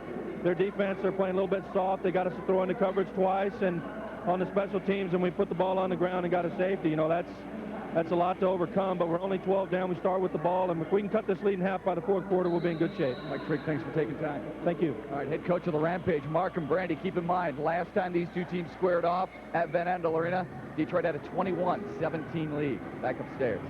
Yeah, it's a good thing to remember in this league. Here's the kickoff, and it is a line drive kick through the uprights. And it's mishandled, picked up by Terrell Shaw, tackled by Tommy Boyd. That was a terrific kick by J.R. Jenkins. Very tough to handle. Let's take a look at the first half stats in the Fury lead, 40-28, and passing yards, total yards. Of course, the key figure, Jim, the turnovers. That number right there, the 2. Grand Rapids normally does not turn the football over. Clint Dolezal is excellent at it, but he did, and they amounted to 2 touchdowns for the Fury. And with a 12-point lead, that's the difference in the first half of football. Dolezal in that opening half, 12 of 17, 150 yards, 3 touchdowns, but 2 picks. Pass to Terrell Shaw, and he is tackled by Chuck Levy at about the 12-yard line. Shaw, their leading receiver in the opening half, 5 catches for 82 and a touchdown. Shaw, number 15 there out of Southern Miss. 2 picks, Antoine Worthman and Chuck Levy. Each had the intercepts off Dolezal. After going 3 straight without an interception, his previous was against the Fury up in Grand Rapids when Worthman picked him off there. is 2nd down and 3 after the 7-yard gain. Rozelle sidearms one to Demo Odoms, and he is able to push his way into Fury territory. Finally hauled down by Chilcote. When Chilcote hits you, normally you do go down. 23-yard line. Real quick drop, too, by Dolezal. It looks as though they're trying to, get the ball out in a hurry. See that? 3 steps, ball's out, working underneath the coverage of Antoine Worthman there. Demo's best game this year was 10 catches, 110 yards, and 2 touchdowns against, of all teams, Tampa Bay. So a 1st down for the Rampage. Rozelle's numbers on the night, those 2 intercepts, though, are 14 points for the other team. Rozelle back to throw it, and that one is to the crossing man, Shaw, inside the 15 of the 14-yard line. Shaw, their leading receiver now over the last 5 games. Detroit's having trouble getting pressure up inside against Dolezal because the linebacker, Andy Chilcote, in this instance, he's the man right here. He's running right into the middle of the defense. Look at Dolezal. He's got a perfect pocket right there, and the Fury just cannot get anybody through. The defensive ends got to get a better job upfield getting around those offensive linemen. So a 2nd down and 1 now for the Rampage. Dolezal slant, and Odoms catches for the 1st down at around the 10. Now they would say incomplete. Odoms on a slant cut in front of Worthman. That's the play they scored on in the 1st half. This time Worthman worked it better and had a good handle on Odoms. Ricky Ross in the 1st half was the man who actually scored on him. But there's the ball. You see it pops out. Referee, who was behind the defense, could see it. He came in immediately and whistled incomplete. However, there is a conversation going on, Jim. The referee and the officials are taking a second look. Well, what they're saying is one guy thinks it's right. One guy thinks it's a catch and a fumble that the receiver recovered, but the back judge, who was behind the play, said he never had complete control, so it's incomplete. He wins out. Ball ruled incomplete. It'll be 3rd down and 1. Rick staring out. The former Detroit Drive quarterback was with them their first 2 championships. Now a very successful coach in the Arena League. Back to throw, Dolezal, and Baker catches, takes it all the way inside to the 3-yard line. That's kind of another clear-out play, almost like a screen, or the lead receiver, in that case, Demo Odoms, cleared out the secondary, Jim. Demo Odoms comes downfield and actually throws the block right in front. There he's got Antoine Worthman and blocking him, and Kevin Scott has to come over and make the play on Michael Baker. But it's real simple. This is a quick passing game that Mike Trigg has gone to. Dolezal can't have any pressure on him because he is throwing basically on the 3rd step. He turns, plants, and throws. Nothing deep, everything underneath, and they move the ball downfield. That one for 11 yards, and it's 1st and goal. Dolezal to the end zone, and that one goes incomplete. Worthman blanketed on Demo Odoms that time, preventing the touchdown and keeping the 40-28 lead for the Detroit Fury. Good job man-to-man coverage here. Dolezal wants to throw the ball up to his receiver. Really basically throws this away because he knows no receiver is open, and a Fury cheerleader there to make the play on the ball. As that famous movie Tommy Boy would say, ooh, that's going to leave a mark. Oh, man. This is the longest drive of the game, by the way. 7th play coming up. Dolezal, quick slant, touchdown. Michael Baker.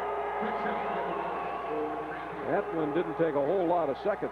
No, it didn't. And Baker was the key guy in this drive, that he was able to run that little slant cut in front of Kevin Scott. And Dolezal, again, this is him at his best. He just knows where the open receiver is going to be. Good protection, but it's thrown on the 3rd step in his drop, and Baker is right there at about the 1 for the catch. Kevin Scott, as a defender, has got to get up and make a play on that ball prior to where his heels are on the goal line. The 11th touchdown catch of the year for Michael Baker. Extra point by Brian Goins is good, and Rampage are coming back. They got a little extracurricular going on in the interior, but bottom line is this. The Fury lead is down to 5 with 9:45 to go in the third. It's 40-35 in play. Fans, the traditional look is back beginning this season. The Pistons sport new uniforms, returning to the classic red, white, and blue. The new look just to start. Great things to come.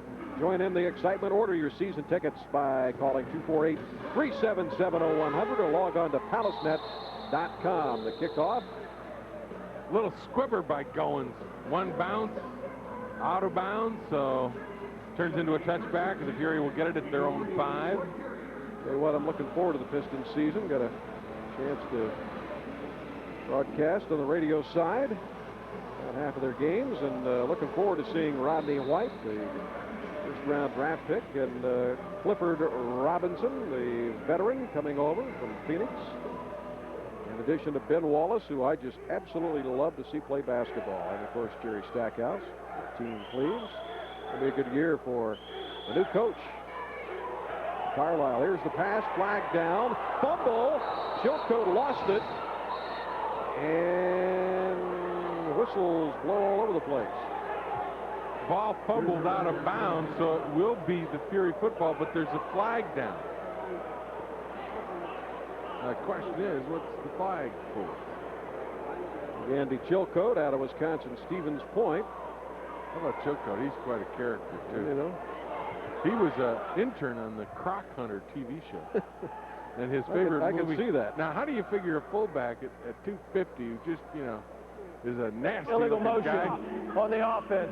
5 yards, half the distance from the previous spot, still first down. The Fury had 4 penalties in that opening half. Chilcote probably would scare a crocodile to death. Chilcote just loses the football there and then gets punched into the board. Good thing those things are padded. Yeah, good thing those things are padded. Who would figure Chilcote's favorite movie is Mary Poppins? That just does not work for a fullback. But the point is, who's brave enough to make fun of him? Yeah, who's brave enough to say, what, are you crazy? Here we go. Simpton-Felder, ball tipped at the line of scrimmage and intercepted. Oh, man. Michael Baker with the intercept off the deflected pass, and that is a huge turnover. The worst thing for Mouse Davis that could have happened here in the opening of the third quarter has happened. First possession, Dolezal and the offense of Grand Rapids comes out and looks very sharp, scores right away. Then in their first possession, meaning the Detroit Fury, they turn it over inside their own 5. Those are the things that kill you. Those are the things that cause you to lose football games. Ball got tipped in the air, trying to go underneath. There's the Jill linebacker, Michael Baker, there just to catch the tipped ball, take it to the 2-yard line. A huge turnover and a touchdown on the opening play offensively. Chris Avery takes it in. And that didn't take long for the Rampage to regain the lead. They trailed 40-28 at halftime, and now they lead it 41-40. That's arena football for you. That's arena football for you. And here's the key, though. All through the first half, the Fury were very resilient in how they were coming back from adversity. And when Grand Rapids would score, they would answer somehow, some way. Well, now they're going to be tested big time because Grand Rapids have laid the gauntlet down here in the beginning of the third quarter. Well, Michael Baker with 2 touchdown catches and a huge interception. So he's having an MVP night for the Rampage. Extra point, giving Grand Rapids the 2-point margin in a high-scoring affair here at the Palace. 8:01 left, still in the third quarter. A whole bunch of football to go. Grand Rapids by 2.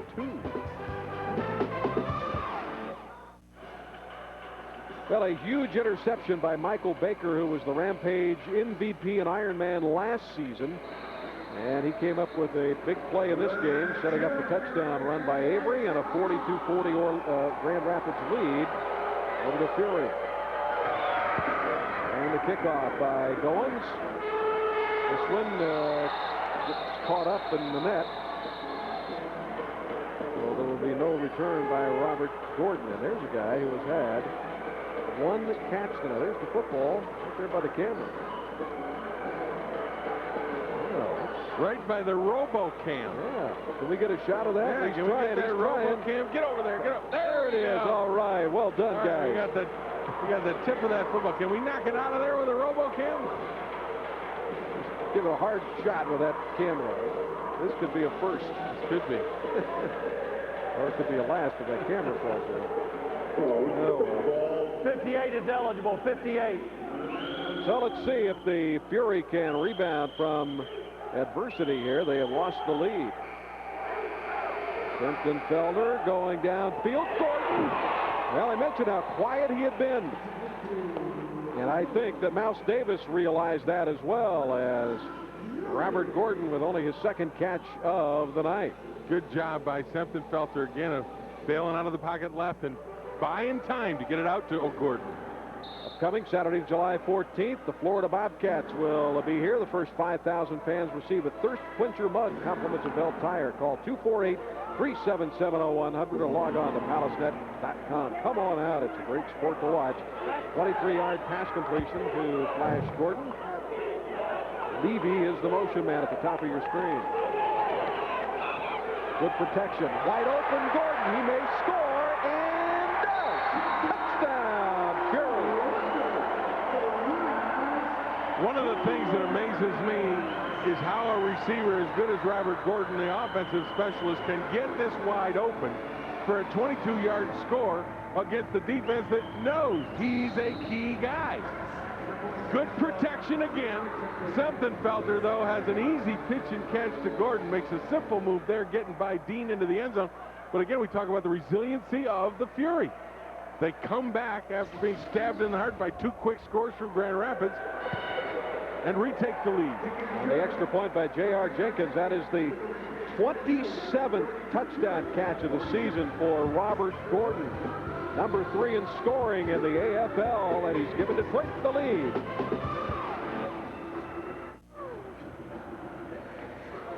The Fury retake the lead 47-42 on the touchdown by Gordon, but here is the key defensive player. Watch him skate backwards and never come up to take Gordon, who runs a little dig route here. Levy in motion will take everybody to the other side of the field, but watch that secondary back. Into the end zone, here's Levy taking him, and Gordon wide open. You just cannot leave Robert Gordon that wide open. A mistake by Dean, and the Fury retake the lead. 4th touchdown pass of the night for Scott Felder. Here's the kickoff. High off and over the net. Did that go over the net or outside of the net? Referee is indicating flag is that down. It must have gone out of bounds. It's gone out of bounds prior to... By rule, any ball kicked outside of the net will be placed at the 20-yard line. Oh, the ball man. kicked outside of the net will be placed at the 20-yard line. So that's a big mistake there, and that gives Grand Rapids excellent field position and a 47-42 Detroit lead here at the Palace. The fans are really enjoying it. Here's the kickoff. Again, that ball is out of the framework of the net right there. Yep. And when it misses that net to the right or left, by rule, ball comes out to the 20. Kind of like the foul pole in baseball. Fury fans, Trillium Mint has produced a limited edition 2001 Detroit Fury commemorative flip coin, only available on palacenet.com, the official website of the Detroit Fury. Log on now to purchase your limited edition collectible. Defense trying to collect Dolezal, but he completes. Pass going out to the right sideline. We got a flag down on the field as Dolezal hooked up with Chris Avery. Check the laundry this time. Pass interference, number 4 on the offense. It was the pass was across the line of scrimmage, and the receiver cannot block downfield. Same call that Detroit had gotten caught on earlier in the game. Ball was thrown to a fullback on a little screen look, but a receiver who was blocking engaged with the defensive back as that ball was in the air, and you can't do that. And that's a penalty, and it'll push them all the way back to the 10-yard line. Elvis Marshall, as Matt Shepard mentioned, out of Brother Rice High School. Had a brother who went to Northwestern. Marshall from Youngstown State. Here's the block right there. See it? That is a block downfield prior to the ball being thrown. That's interference. Dolezal sidearms one to Ricky Ross. He'll take it up the near side boards to about the 19-yard line. Well, it's clear to me what we've seen in the two possessions that Grand Rapids has had, Mark, is that Dolzell wants that ball out of there. Everything is a quick 3-step, almost 2-step drop. And in some situations, he's getting back there, throwing off his back foot as he's backing out of there. Take a look. 1-2, ball's gone. I mean, it's just, they are not going to allow Dolzell to get banged around. I mean, I think Trigg figures that's what Mouse is trying to do. Hit him, bang him, force him into some mistakes. And Trigg's saying, no way, we'll go to our short passing game in that regard. Benny Goods up on the nose of the center. Dolzell throwing left side this time, and Marshall dodging tacklers, got away initially from Kevin Scott. He's quick, Marshall. Picked up a couple of extra yards for the Rampage. Dennis Marshall, who missed some time with injuries. He came in on the season, had 15 catches, 3 touchdowns coming in. So 4:17 to go in the third quarter, and the Fury hanging on to a 5-point lead. They led 40-28 at halftime, and then the Rampage came right back and took the lead at 42-40 before the Fury scored. Here's a quick toss again, and Willis Marshall stopped at about the 17-yard line. Another quick toss by Dolzell. Real simple passing game to get the first down. They put Marshall in motion so that he's coming to the line of scrimmage with a full head of steam. It really forces Kevin Scott to back off, and then Marshall goes down 7 yards, turns and stops, and Scott's late getting back up to him. Dolzell did not even play arena football, didn't play any football last season. 99 his last year, and with Houston when he had 80 touchdown passes. Motion man Terrell Shaw, and there's a quick toss.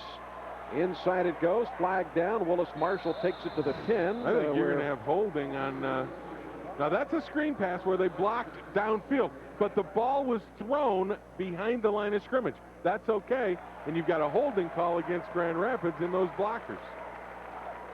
A couple of critical penalties on this drive against Grand Rapids as Michael Trigg looks on.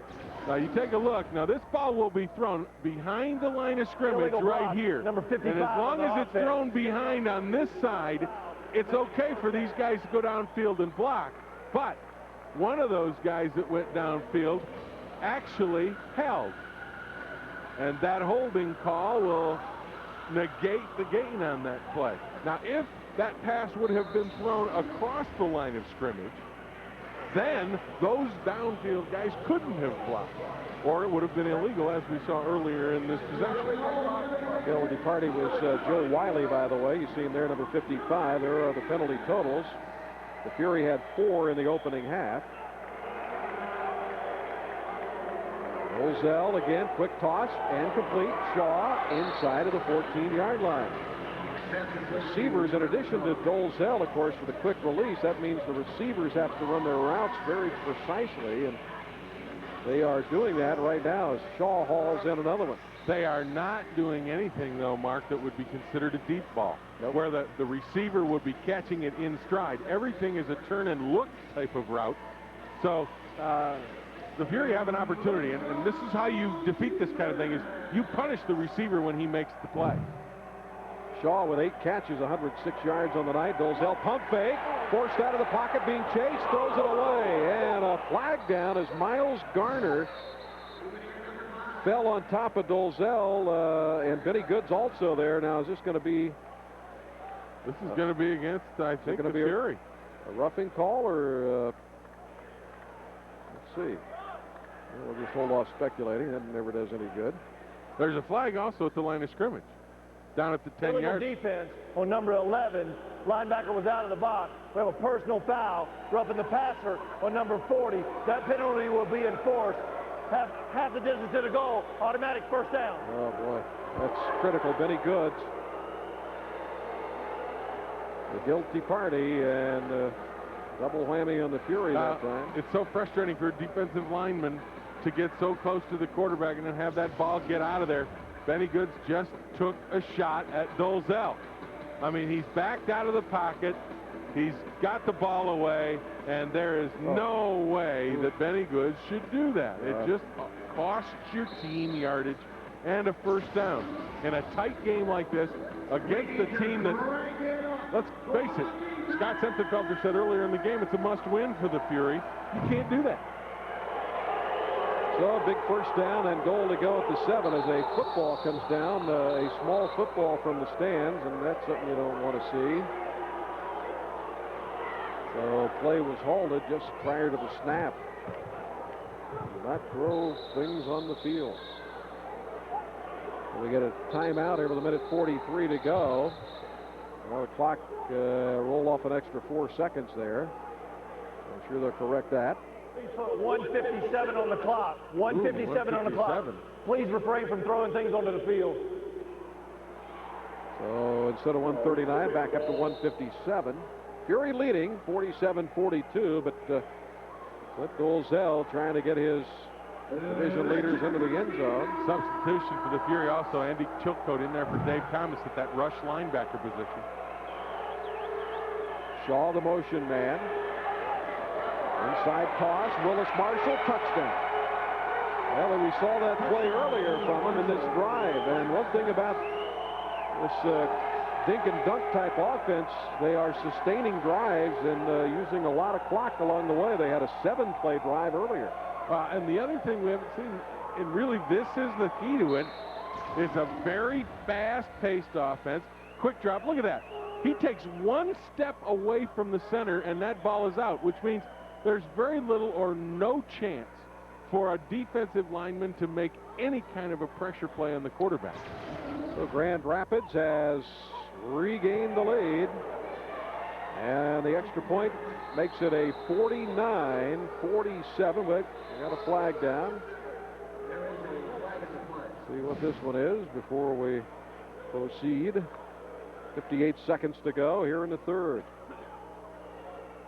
Seems like Grand Rapids has had the football a lot here in this third quarter. Talked about keeping the ball. Defense, an outside rush. A penalty is declined. Point is good.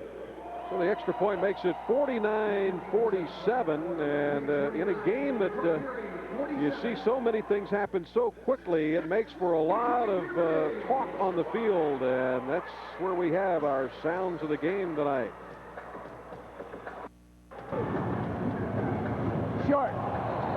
20-yard line, let's go. On a 20, let's go. Good throw, good catch. Happen. Let's get it on. That was late 19. Delay a game. Terrible. Get on him. There it is.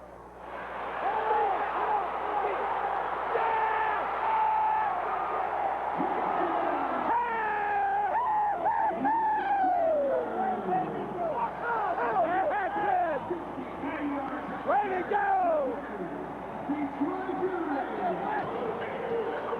House Davis stoling Chuck Winters on as he took back that kick for a touchdown, and gets you about that, Marcus, the excitement and enthusiasm of a guy that's been in the game for years and years. It just never goes away, and I guess that's why he's been in the game for years and years. Because when a play like that happens, everything works. Like it drew it up on the blackboard, and you've got to be emotional and excited about this game, or rarely will you be successful. Grand Rapids here in the third quarter has had the football in 11 minutes and 15 seconds. I thought it seemed like they had it a lot. Here's the kickoff. Off the netting, Chuck Winters has it. Goes out to the 10 and almost slipped away for more, but Willis Marshall came up with a nice stop on Chuck Winters, the return man. Well, this week on Beyond the Glory, explore 3 generations of Andretti's to see what drives Mario, Michael, and John on and off the track. The Andretti family on Beyond the Glory tomorrow night at 8 on Fox Sports Net. Nazareth, Pennsylvania. Andretti's. Well, we have 42.4 seconds to go. An injured Grand Rapids player limping off the field, and that was Shamsuddin. He's one of their defensive specialists, so a little bit short-handed now for Grand Rapids. Well, let's see if Scott Simptonfelder can lead them right back down the field. As we talked about throughout the first half, the Fury have responded almost every time. You know, Grand Rapids has poked their nose in front. And see if they can do it again. Simptonfelder, who went over 6,000 career yards tonight in passing. Needed 32 tonight to get it, and he got that very early. From the 10-yard line. Simptonfelder to throw, and Tommy Boyd catches across the 20-yard line. Might be the final play here in the third quarter. It's been a dandy in the rematch. The interstate battle between Grand Rapids and Detroit's going to be a heck of a rivalry in the years to come. That's the end of 3 here at the Palace. And what will the fourth quarter have in store? Don't go away in arena football. Boy, oh boy, the fourth quarter is where it all gets a lot of fun. Rampage leading by 2, 49-47.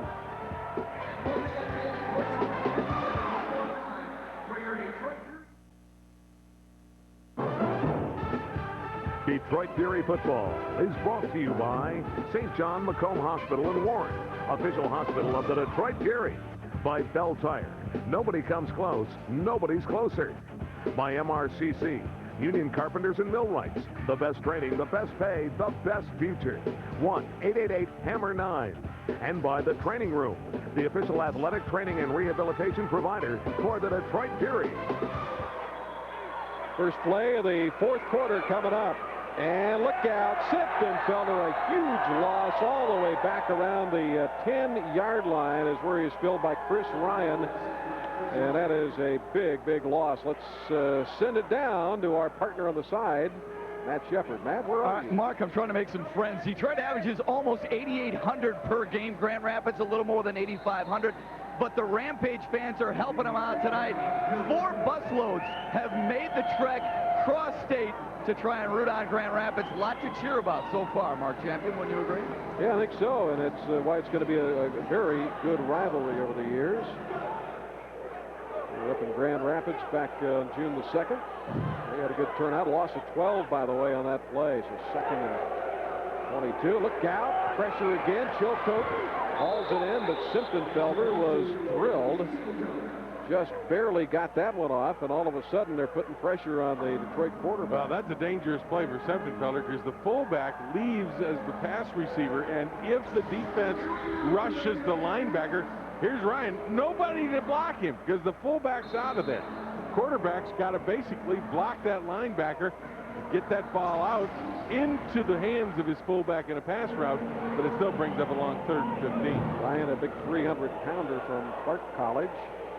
49-47, early fourth quarter here at the Palace. Big 3rd and 15 coming up. Gordon, the motion man, top of your screen. Simptonfelder to throw. Wide open, Levy. He's got it. Up the left sideline. Levy, is he in? Yes! They rule it a touchdown.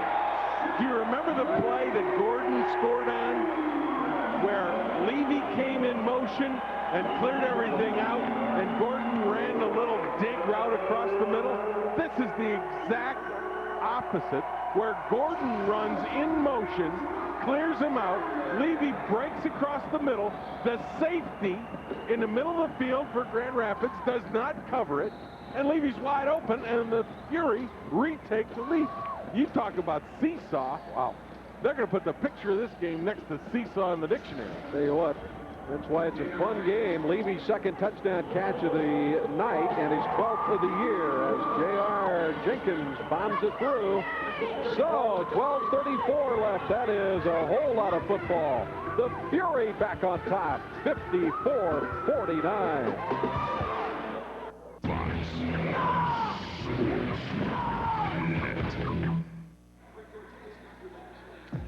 Back at the Palace, let's take a look at scores from around the league. Toronto beating Carolina tonight, halftime Indiana, and that's no surprise there. Milwaukee struggling this year. New York in the 4th leading New Jersey 42-36. Early on, Houston and Arizona. Of course, Arizona would be the playoff opponent for the season to win. For the Fury, a high kick by Jenkins. Baker fields it, running right, and is belted at about the 12-yard line. Kelvin Kinney with the good smack that time. 2K, as they call him. So the Grand Rapids Rampage back out on the offense. Coming up next, the Detroit Sports Report, delivering 30 minutes of sports news dedicated to Detroit's home teams. The Detroit Sports Report right after the game on Fox Sports Net. 54 points, the franchise high 58 against Milwaukee this year for the Fury. Still 12 minutes left in this game. Olzell, quick drop and throw. Odoms catches, and he is wrestled down. Just a real simple, again, this is everything's underneath. It's a quick three-step drop, and Dolezal is going to the man who is covered man-to-man, who's getting the most cushion. I mean, this is simple and very patient offensively by Grand Rapids and Mike Trigg. Kind of think the last person with the football is going to win this game. Yeah, heading that way. 54-49 our score. Second down and call it 1. Just across the 20-yard line. Olzell doesn't like the formation, calls a timeout. Timeout, Grand Rapids. That is their first timeout. Now, Terrell Shaw was in the wrong spot, and so Dolezal had to call the timeout. So we'll be back. 11:20 left in this one. 54-49. The Fury trying to earn the series split with Grand Rapids. Rehabilitation. There you see the offensive coordinator for the Grand Rapids. Now, he's on the opposite side of the field of the Detroit defensive coordinator, Rich Stubler. Normally, those coaches are in front of their own benches. But the Grand Rapids coach has moved all the way to the other side of the field because he doesn't want Stubler to hear any of his offensive signals to quarterback Clint Dolezal. Little bit of a cat-mouse game in the coaching fraternity. Second down, Dolezal throwing and completing. Odoms. Rio Wells makes the tackle on the far side 20-yard line, but those passes are moving the team down the field, and they're doing it using a lot of clock, as we mentioned in that third quarter. Grand Rapids had the football most in the third quarter, and yet, of course, the Fury lead at 54-49. The key to it is Dolezal and his ability to read the three receivers and which one's the hot one. And he's making simple passes, but it's the open receiver he's finding. First down at the Fury 19-yard line. Dolezal pressure, and it's a screen to the eligible lineman that time. All the way down to the 7-yard line goes Tony, was it Bowick? Yep, Tony Bowick got it out of Tennessee, Chattanooga. 12 yards on the screen to, in effect, the tight end, Bowick. Real simple. Look at him. Let the defense in. Dolezal just brings them his way and then dumps it over the top of their heads to his tight end. And Lucas Yarnell, the center, out leading the play. Some creativity from Mike Trigg. First down and goal to go. Dolezal, and that ball deflected by Kinney. Nice job by 2K, Kelvin Kinney. Now, one of the things you do against the quick pass team, you don't rush. Instead, you hit into your man. Now watch Kinney. See? He doesn't pass rush. He gets up in the passing lane and just gets his hands up. So it's not a pass rush, especially when you've got a quarterback making a two-step drop. Kinney is 6'7", Jim, 6'7", 261 out of Virginia State. Certainly helps, but basically he didn't rush the passer. He just got his head up, saw the quarterback looking his way, got his hands up, and made a deflection. Second down, goal to go. Shaw, the motion man. Now he has time. Dolezal throwing, and it is caught for a touchdown. Boy, Chuck Winters blanketed all over Terrell Shaw, but he was able to get the pass and the lead back for Grand Rapids. Sometimes the other guys execute, and that time Dolezal. Really, if you think about it, that's the toughest pass he had to throw probably in the entire third quarter, because he has to get it up in the air over a linebacker to a covered receiver. And he throws it right out in front, and you know, Chuck Winters is right there. Look at 35, right on his back, got his hands in the way. Shaw makes a nice catch. Dolezal makes a nice throw. Shaw's second touchdown catch of the year, and Goins with the extra point. He doesn't miss much. So 8:28 left in this one. It is now Grand Rapids by 2, 56-54. Tonight's Built Ford Tough Hit of the Game brought to you by your Metro Detroit Ford dealers. And Dolezal drilled by our Cal Trulock. The Built Ford Tough Hit of the Game brought to you by your Metro Detroit Ford dealers. Call that a plant job. Our reception of the game brought to you by the Michigan Regional Council of Carpenters and Millwrights. How about that one-hander by Chuck Levy? Reception of the game brought to you by the Michigan Regional Council of Carpenters and Millwrights. But the Shaw reception has given the Rampage the lead 56-54. He has 9 catches for 112 yards and 2 touchdowns tonight. The seesaw continues. Chuck Winters, who took one back for a touchdown in the opening half, 53 yards, is back deep. And there's a line drive knuckleballer off the low part of the netting. Winters fields it and runs. And they bottle him up at about the 17-yard line. Pretty good coverage that time. Well, let's see what the Fury offense can get done now. Well, one of these defenses is going to have to stand up and make a play. In the first half, the Fury did a couple of times when they got interceptions. 58 is eligible, 58. But 58. here in the second half, we saw an interception by Michael Baker of Grand Rapids that turned the game around and back to the seesaw deal. But Grand Rapids offensively has been unstoppable. 4 possessions in the second half and 4 touchdowns. Can't get much better than that. Felder puts Gordon in motion. Felder flushing, coming back across the middle and finding Chuck Winters at the 25-yard line. Well, Chuck Winters was the safety valve man. Nice job by Felder that time because the protection was good, but there was decent coverage downfield. And he bailed out of the pocket to his left. And look at Winters getting his field of vision. And Felder running to his left is able to find Winters and get the ball out of there. Instead of a sack, turns into an 8-yard gain. Chuck Winters had 4 catches, 45 yards, and 2 touchdowns in the first meeting with Grand Rapids. 2-point Rampage lead with still 7:20 to go. Second and 1. Gordon, the motion man. Felder throwing and completing. Again, and Chuck Winters got a block from Tommy Boyd and took it up the left sideline. A beautiful block by Tommy Boyd, bringing Chuck Winters down to the 5-yard line. Well, Tommy Boyd wants to know from the referee why there's no face mask downfield. Look at Winters. There's the block by Boyd. Now, Boyd was able to get the block. And look at this face mask. Ryan has him by the face mask, and there's no call by the official. Chuck Winters do it, and this is not like it's hidden by anybody. It wasn't. Look at number 30, the referee. That was absolutely obvious. Number 30's looking right at it, the referee. How can he miss that? Oh, that's terrible. Well, when you get coaches talking about officiating, it drives them nuts. Here we go. Felder throwing, caught, Gordon, and touchdown. Robert Gordon with his second of the night, and the Fury back out on top, 60-56. This has been some kind of game, hasn't it? I mean, every time one team responds, the other team responds. This time, Gordon, just a quick outcut in front of Tristan Moss.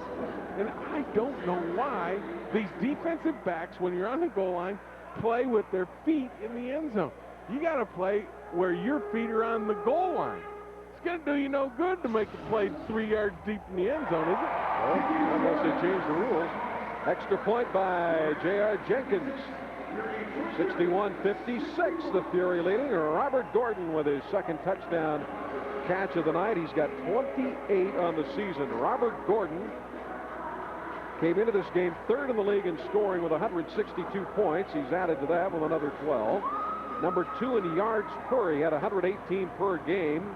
And in receptions, 90 of them. And he's added to that total tonight. He's also 4th in the AFL in all-purpose yardage. He's having a great season. Robert Gordon out of Nebraska, Omaha, who spent most of his professional career in the Canadian Football League. What gets me about those plays, the outcut by Robert Gordon, where he scores, is the defense is 2 yards deep. Now, that's okay if he's 2 yards deep, but his first step's got to be forward. As you take a look at Robert Gordon and where he stands. That's updated now. In the Arena Football League with 174 points, trailing Eddie Brown and Sayop Burley of Orlando. Those are the only 2 guys in front of him. Yeah, Gordon has been compared at times to Eddie Brown of Indiana. Having a great season. Flash, as they call it.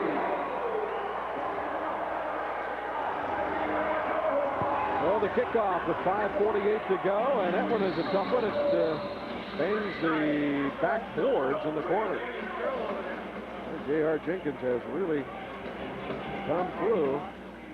Now, the key here is see if Detroit will do any kind of a difference in how they attack this quick passing game. Will they cover tighter, or will their defensive line not rush as hard but get their hands up? Now, Dolezal's a tall quarterback. It's not like, you know, he's short and can't get it over their heads. At 6'5", 204, he can get it over their heads. Take a look at the Central Division. Detroit at 5-5, but clearly in the playoff hunt, a win tonight would be huge. Dolezal, pressure, fumble, loose ball, and the Fury have it for a touchdown. Knocked loose and recovered by Vancellis Allen. And it's Trulock who got the ball loose. He's the man who made the sack and knocked the ball loose. And again, he was working against Big Joe Wiley, who is normally a center, but has got to play on the outside. And Trulock got the ball, knocked it free. Vancellis Allen goes in. On number 53 on the outside.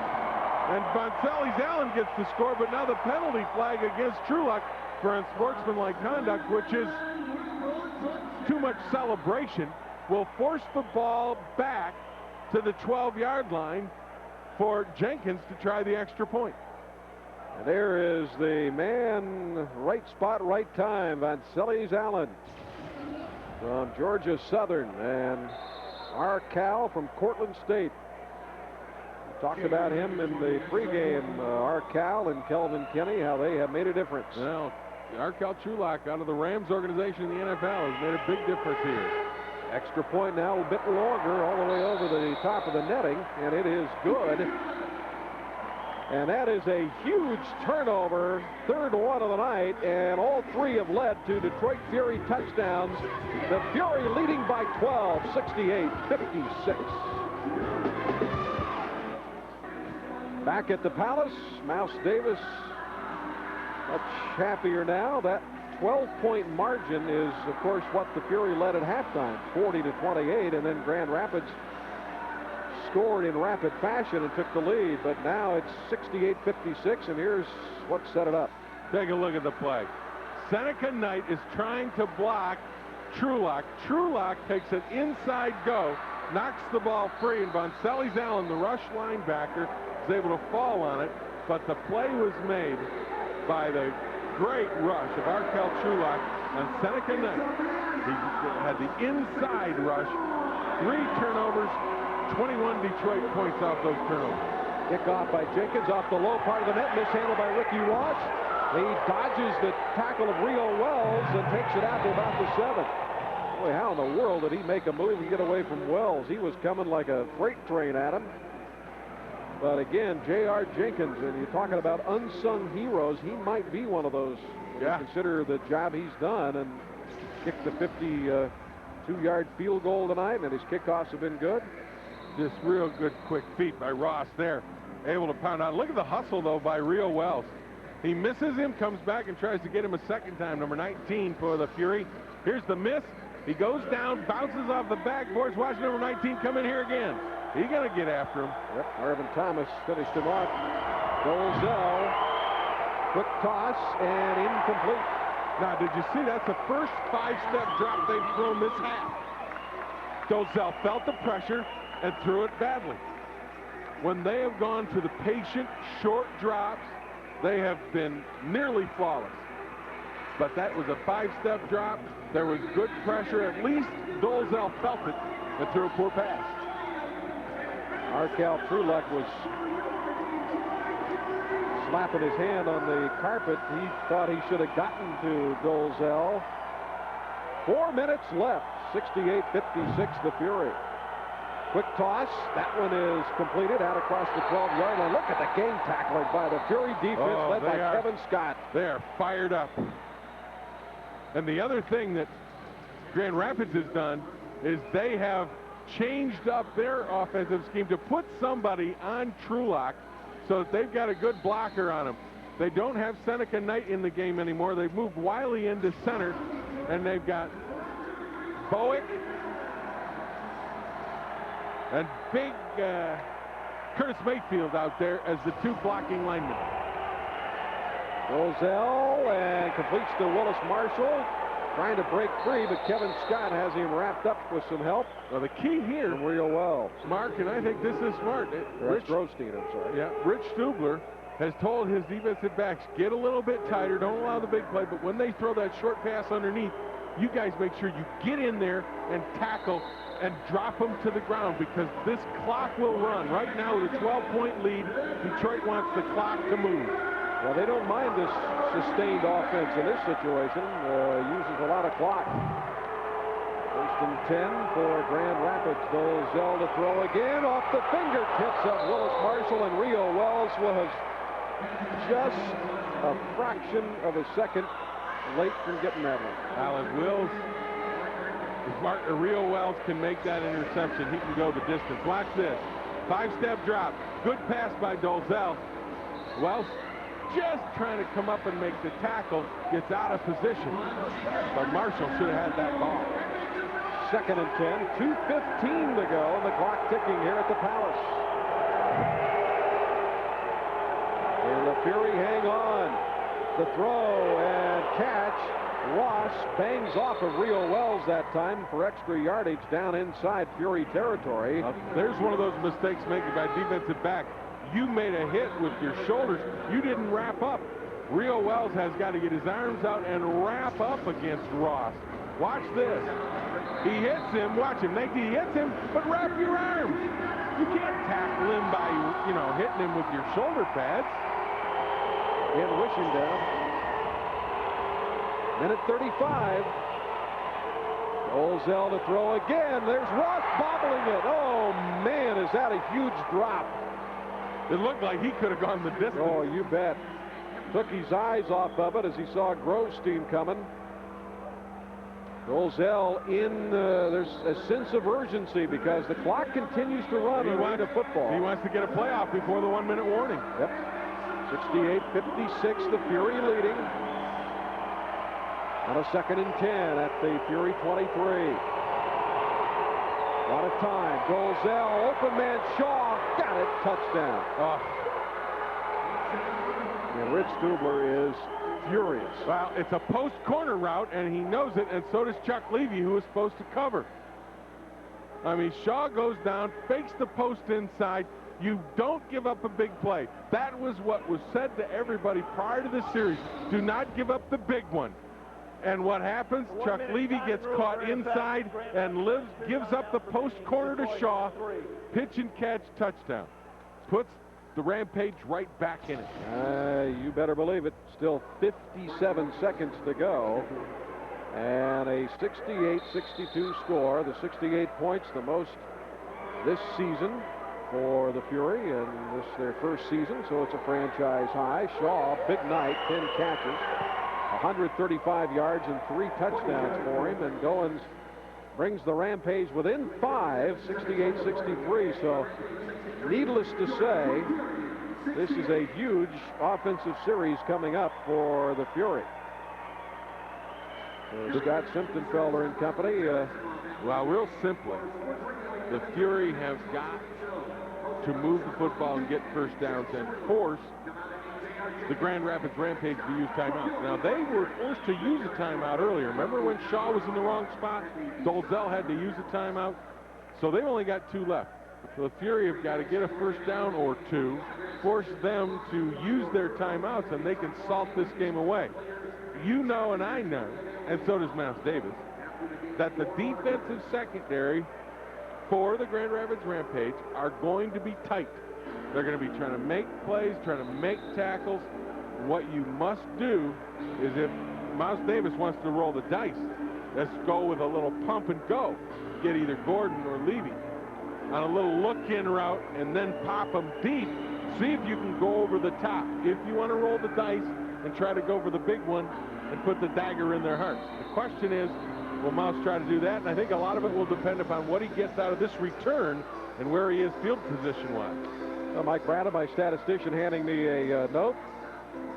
Joel Zell tonight, 31 of 42 for 321 yards. But, you know, the turnovers have been critical, and Scott Simptonfelder's numbers are just as good. And, an onside kick, loose ball, and, boy, there's a pile. Who's got it? Now, the Fury scored a touchdown a couple of weeks back off an onside kick. It's going to be Detroit football with 57 seconds to go. You know what? That's a big gamble, in my opinion, by Mike Trigg. You know, I'd have kicked it away. Anything can happen. You get that ball off the net.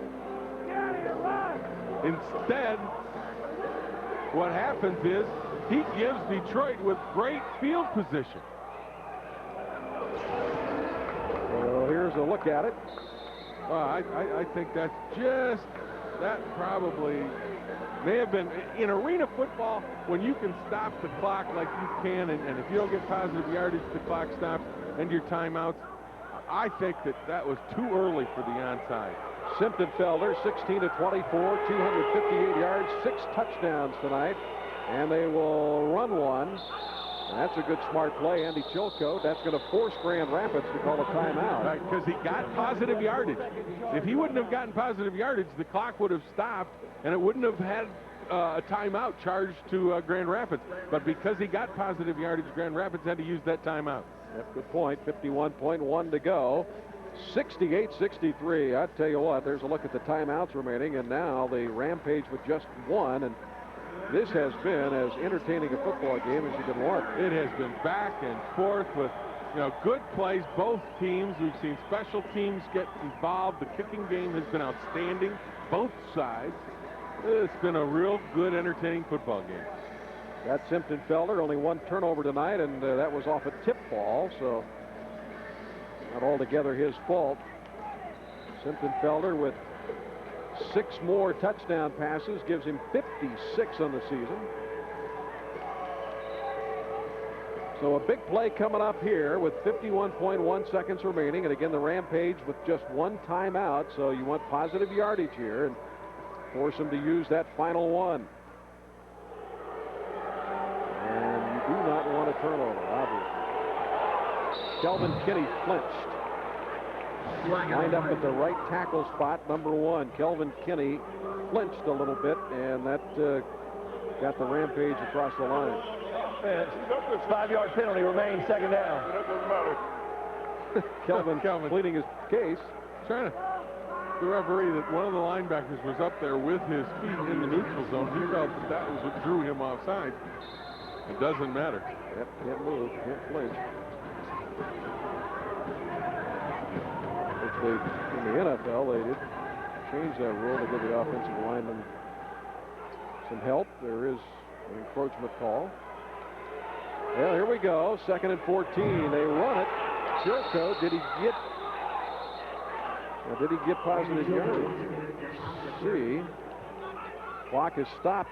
48 seconds. We got an injured player, and it is Chris Avery, the fine fullback linebacker for the Rampage, and he is in considerable pain down there. Chris Avery in his first season out of Kentucky State, and well, he is really... Well, they're ruling that the Fury did not make positive yardage, so that clock's not moving past 48 seconds. Well, it's interesting. Mouse apparently not wanting to gamble putting that ball up in the air, but now you're in a situation here, Jim. And they've rolled over Avery, looking at appears to be the left leg. Yeah, it looks like it's the left leg. You take a look at it inside. Avery's the linebacker, 34. Yeah, that's that thing got turned. That's at best a sprain, and hopefully that's all it is. But you got that left leg turned sideways underneath him, stretching out those ligaments. So Boy, I hope it's nothing serious for the young man. But that does hurt. Yes, it does. Avery out of Kent State, who's been a real good player for this Grand Rapids franchise. 68-63 in a real shootout here at the Palace between these two rivals from the state of Michigan, Grand Rapids and Detroit Fury, as they Mike Trigg coming out now to look at may have to get a stretcher out here for him if it's deemed to be serious, and it sure looked like it was. Well, if the Fury win this game and they need 48 seconds of good things happening to do it, they would be 6-5, 4 straight victories, and that would just about get them to where they need to be to get into the playoffs. In fact, Mouse Davis spoke about what he thinks it's going to take to get in. I think that you can get in the playoffs with probably 7 wins. We have 5 wins. We have 4 games left. What do we want in the way of wins? We want 4 wins, obviously. So each and every game becomes a very important game. Yeah, we talked about that in our pregame setup, Jim. The bottom line is, don't worry about all the math, just win. Yeah, you don't have to worry about home field advantage or any of that stuff. If you win 4 straight, you probably got a home field game for the first round of the playoffs. So if you win, everything takes care of itself. And 3 of the 4 remaining games, including, of course, tonight's, at home, and that's important. The only road game is at Milwaukee, and of course they have struggled this year. In fact, the Fury beat him here 58-22. Really, so Grand Rapids here tonight, then at Milwaukee, then home games with Florida and Indiana. One of the things about it, Mark, is that the Fury has had a top-heavy schedule where the tougher games come in the first half. Second half, as the schedule has laid out, has been a little bit on the easier side, so they got a good opportunity to make a run for the playoffs. So that 5-5 record is a little more impressive than it looks. Let's take a look at our play of the game. It's brought to you by Blue Cross Blue Shield of Michigan and Blue Care Network. And our play of the game occurred in the opening half. Huge play from the former Michigan Wolverine. Here comes Chuck Winters.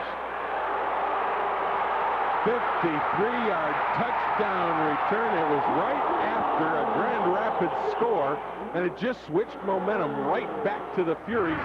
Currently, they lead at 68-63 in a huge seesaw affair here tonight at the Palace. Our play of the game brought to you by Blue Cross Blue Shield of Michigan and Blue Care Network. We're listening, we're learning for you for life. There's Chuck Winters. Good man, Chuck Winters. Yes, he is, and Chuck is a business owner, an entrepreneur, owns a clothing store in Detroit. The hat business? Yeah, a little bit of a hat business, clothing business. So he does a couple of different things. He plays arena football for the Detroit Fury, but also owns and operates a business, as they now have brought out a golf cart, medical situation here to the floor of the Palace, and they will... You know, this is a critical loss for Grand Rapids because they just lost last week in that Indiana game. Marcellus Mostella, who was another fullback and linebacker for them, and he was a starter for them, and now Avery goes down, leaving them with Chris Ryan, so they are really thin at that position. Very thin at that position, and you remember... Lincoln Coleman is another player they lost. You remember in that first game between Grand Rapids and Detroit, late in the game, Arkell Trulock went down, and Detroit, with their last gasp, had an opportunity to get down, but because of the injury, they had to put in a small man to play fullback and block a big linebacker. Couldn't get it done. Seppenfelter was forced out of the pocket, threw an interception, game was over. You know, you're in a similar position here now with 48 seconds left. The question is, who now will Grand Rapids be able to play because of the substitution rules in arena football? Who will they be able to play in there on that Sam linebacker position? So Chris Avery, linebacker, being taken to be examined further. Avery, who had an interception touchdown earlier this year against Milwaukee, had 2.5 sacks. Good player for them, both offensively and defensively. So Mike Trigg has seen his share of injuries this season, but he's been able to fight through it. All right, 48 seconds to go, 68-63. It's third down now and 15, so Big play for Scott Simpson-Felder. And he will try to put it up. He throws to the end zone. Gordon! He dives! He catches! Touchdown, Fury! And that'll lock up the victory. Oh, man! You talked about Mouse Davis rolling the dice on 3rd down. He said, you know what? If we're going to win it, we got to deserve it. Well, Robert Gordon and Scott Simpson-Felder that time pulled off a great play. Now, this is 2 great efforts. 1, Simpson-Felder with a throw. 2, Gordon with the catch. You couldn't draw it up any better. Gordon lays out for it. In actuality, is interfered with by the defender, JoJo Polk. An arm around his back, and yet Gordon still makes the catch. And watch at the end of this, Jim, how that football almost comes out of there. He wrapped his arms around and called it in. Extra point good, and it is 75-63 with 44.9 left. Take a look at this again. The great play by Gordon. The throw is perfect. Out in front, he lays out to get it. Now at the end, he takes it with one hand, puts it behind him as he's rolling, but he knew he had possession in the end zone, and it was going to be a touchdown. And he beat JoJo Polk, who I don't think believed he could have made that catch. But it was a perfect throw, and Gordon laid out for it. In big games, your big play guys have to make the plays. Simpson-Felder and Gordon filled the bill that time. That's why they call him Flash. 5 catches tonight, 3 of them for touchdowns. And Robert Gordon with 29 touchdown catches on the season. 7 touchdown passes on the night for Scott Simpson-Felder, so he's got 14 in the last 2 games. He had 7 against Chicago. And hopefully that seals the deal with 44.9 seconds remaining. Now, you never know in arena football, that's but for sure. Certainly the Detroit Fury, Mouse Davis and his staff breathing a lot easier right now with the 12-point lead. Well, the Fury knew that this was a big must-win for them, and they have gone out and played hard tonight. Here's the kick. Bobbled a bit. Willis Marshall, can he get out of the end zone? No. Yeah, if there was an unsung hero, I'm going along with what you said earlier. Unsung hero in this game, give it to J.R. Jenkins, the kicker. You know, if there was one out there, we'd give it to J.R. Yeah, he at least gets the special teams MVP tonight. He and Chuck Winters.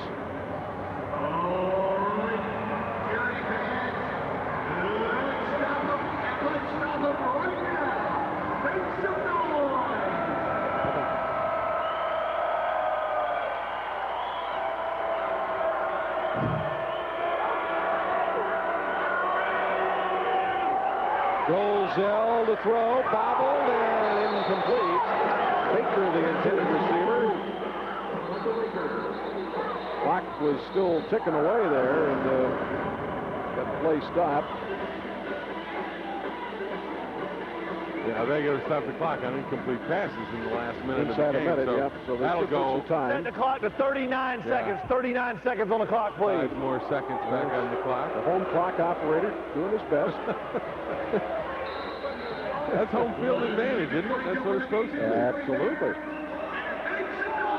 What a big victory. What a game. Yeah, what a great game and a big victory for Mouse Davis and his staff.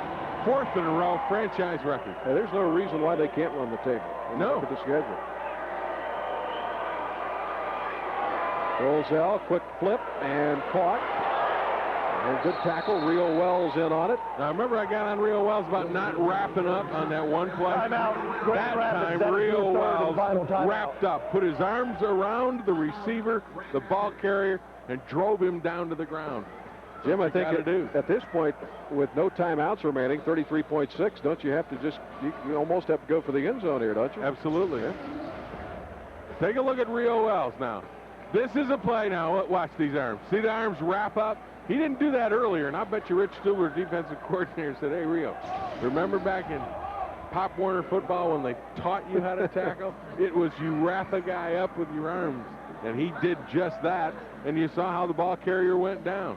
Rio out of Fresno State, played last year in the Canadian Football League, played with Edmonton. So he knows what wide open offense is all about. Rio had a pretty good game against Chicago last week. 4 tackles, forced a fumble. Yeah. Well, this is a situation now where if you're Grand Rapids, you're throwing the ball deep, trying to go deep into the end zone. Because without any timeouts left, as long as they stay in bounds, and look at Detroit, they're playing real deep in their secondary. Ozell, deep drop, comes underneath, and it is caught by Terrell Shaw there with 27 seconds to go. With 27 seconds remaining here, with the Fury leading 75-63 here at the Palace. And it has been entertaining. I mean, you kind of had a feeling early on when the Fury scored and the Rampage came right back and scored, and you knew, here we go, we're off on the races. Yeah, it's been like a basketball game. You want to know how many lead changes there have been and how many ties there have been. It has been a back-and-forth seesaw affair, and if they wanted a poster game for the Arena Football League, this could be it. Back to throw, Dolezal, and Rio Wells wraps him up. How about the Rampage now? So in back-to-back weeks, if you add it up, they have given up 149 points in the last 2 games. They gave up 74 and still won against Indiana last week. They've given up that many, but they've scored 143. How about that? And they're 1-1. Figure that out over 2 weeks. Score 143 and only break even. A franchise high for the Fury tonight, 75. The previous was the 58 against Milwaukee. 12 ties and 12 lead changes. How about changes. that? Pete Storage giving us that. Good job, good one. Pete. That's why he makes the big money. There's the pass. Oh, wait a minute. Now we have a conflict here. Mike Bratta's taking credit for that one. Mike Bratta's taking credit for that one? Somebody. We'll give it to Scorch, Bratta, whoever wants it, they got it. Dolezal stops the clock with 14.5 seconds to go. Simptonfelder tonight. As we look at Dolezal, but Scott Simptonfelder tonight, 7 touchdowns, only 1 interception, Jim, and that was off a tip ball. So really, he has done a great job in the last, in this 4-game win streak. Right. I don't want to, be the harbinger of doom here. Yes. But 75-63, 14.5 seconds left to play. If they score, they get a chance to kick off and play it off that net. This game ain't over, folks. That's the beauty of arena football. Now, I'm not saying it's going to happen, but anything can happen in this league. Ozell, pump fake, fires, corner of the end zone, too far. Good job that time again, Rio Wells in coverage on Michael Baker. Really forced Baker deep. And that way, Dolezal had to throw it a little bit further than he wanted to in the corner of the end zone. And Baker couldn't catch up to it. So we're down to 10.6 seconds. 3rd down play coming up. Games in this league are only safe when there's triple aught up there in that scoreboard. I guess arena football is Yogi football. It ain't over till it's over. That's exactly right. Yogi Berra ought to be a spokesman for this league. Back to throw, Dolezal. Picked off! Chuck Levy again! His second of the night, and there he goes! Levy runs off the clock, and the Fury have a 4-game winning streak. Chuck Levy with his second pick of the night, 3rd off Dolezal in the evening, and a huge victory. And these 2 teams, boy, this is going to create a great rivalry. They're breaking them up down on the field, but the Fury come away with a 75-63 victory over the Grand Rapids Rampage. That is a big, big win. But Levy does a great job again. This is the 4th interception Dolezal has thrown tonight. And I mean to tell you, it's amazing that the Detroit Fury defensively has done such a good job against the quarterback who may have been one of the best quarterbacks in this league over the course of the season. Levy then, with his great open field running ability, just runs out the clock and salts this one away. A victory for the Detroit Fury over the first place Grand Rapids Rampage. I'll be right out. Let me just... Detroit Fury football was brought to you by Bud Light. For the great taste that won't fill you up and never let you down, make it a Bud Light. By Coca-Cola, life tastes good. By your Metro Detroit Ford dealers. and by St. John Macomb Hospital in Warren, official hospital of the Detroit Fury. Welcome back to the Palace, where the Detroit Fury have put away the Grand Rapids Rampage, earning a split in the season series.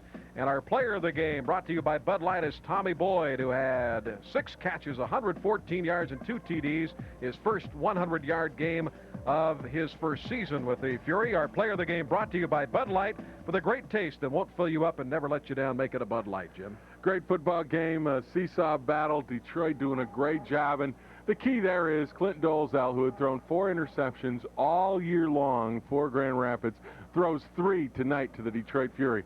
That was the difference in the football game. The Fury get a big victory over the division leaders from Grand Rapids and put themselves right in the middle of the playoff run. Oh, you bet. Now 6-5 with 4 straight victories, and they will wrap it up, of course, with 2 home games in their next 3, so it's going to be exciting.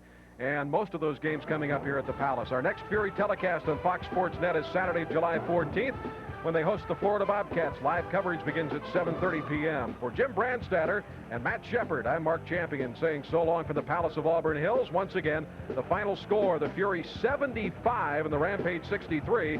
You've been watching Detroit Fury Arena Football on Fox Sports Net. Stay tuned for the Detroit Sports Report coming up next with Brad Adam and Angie Arlotti.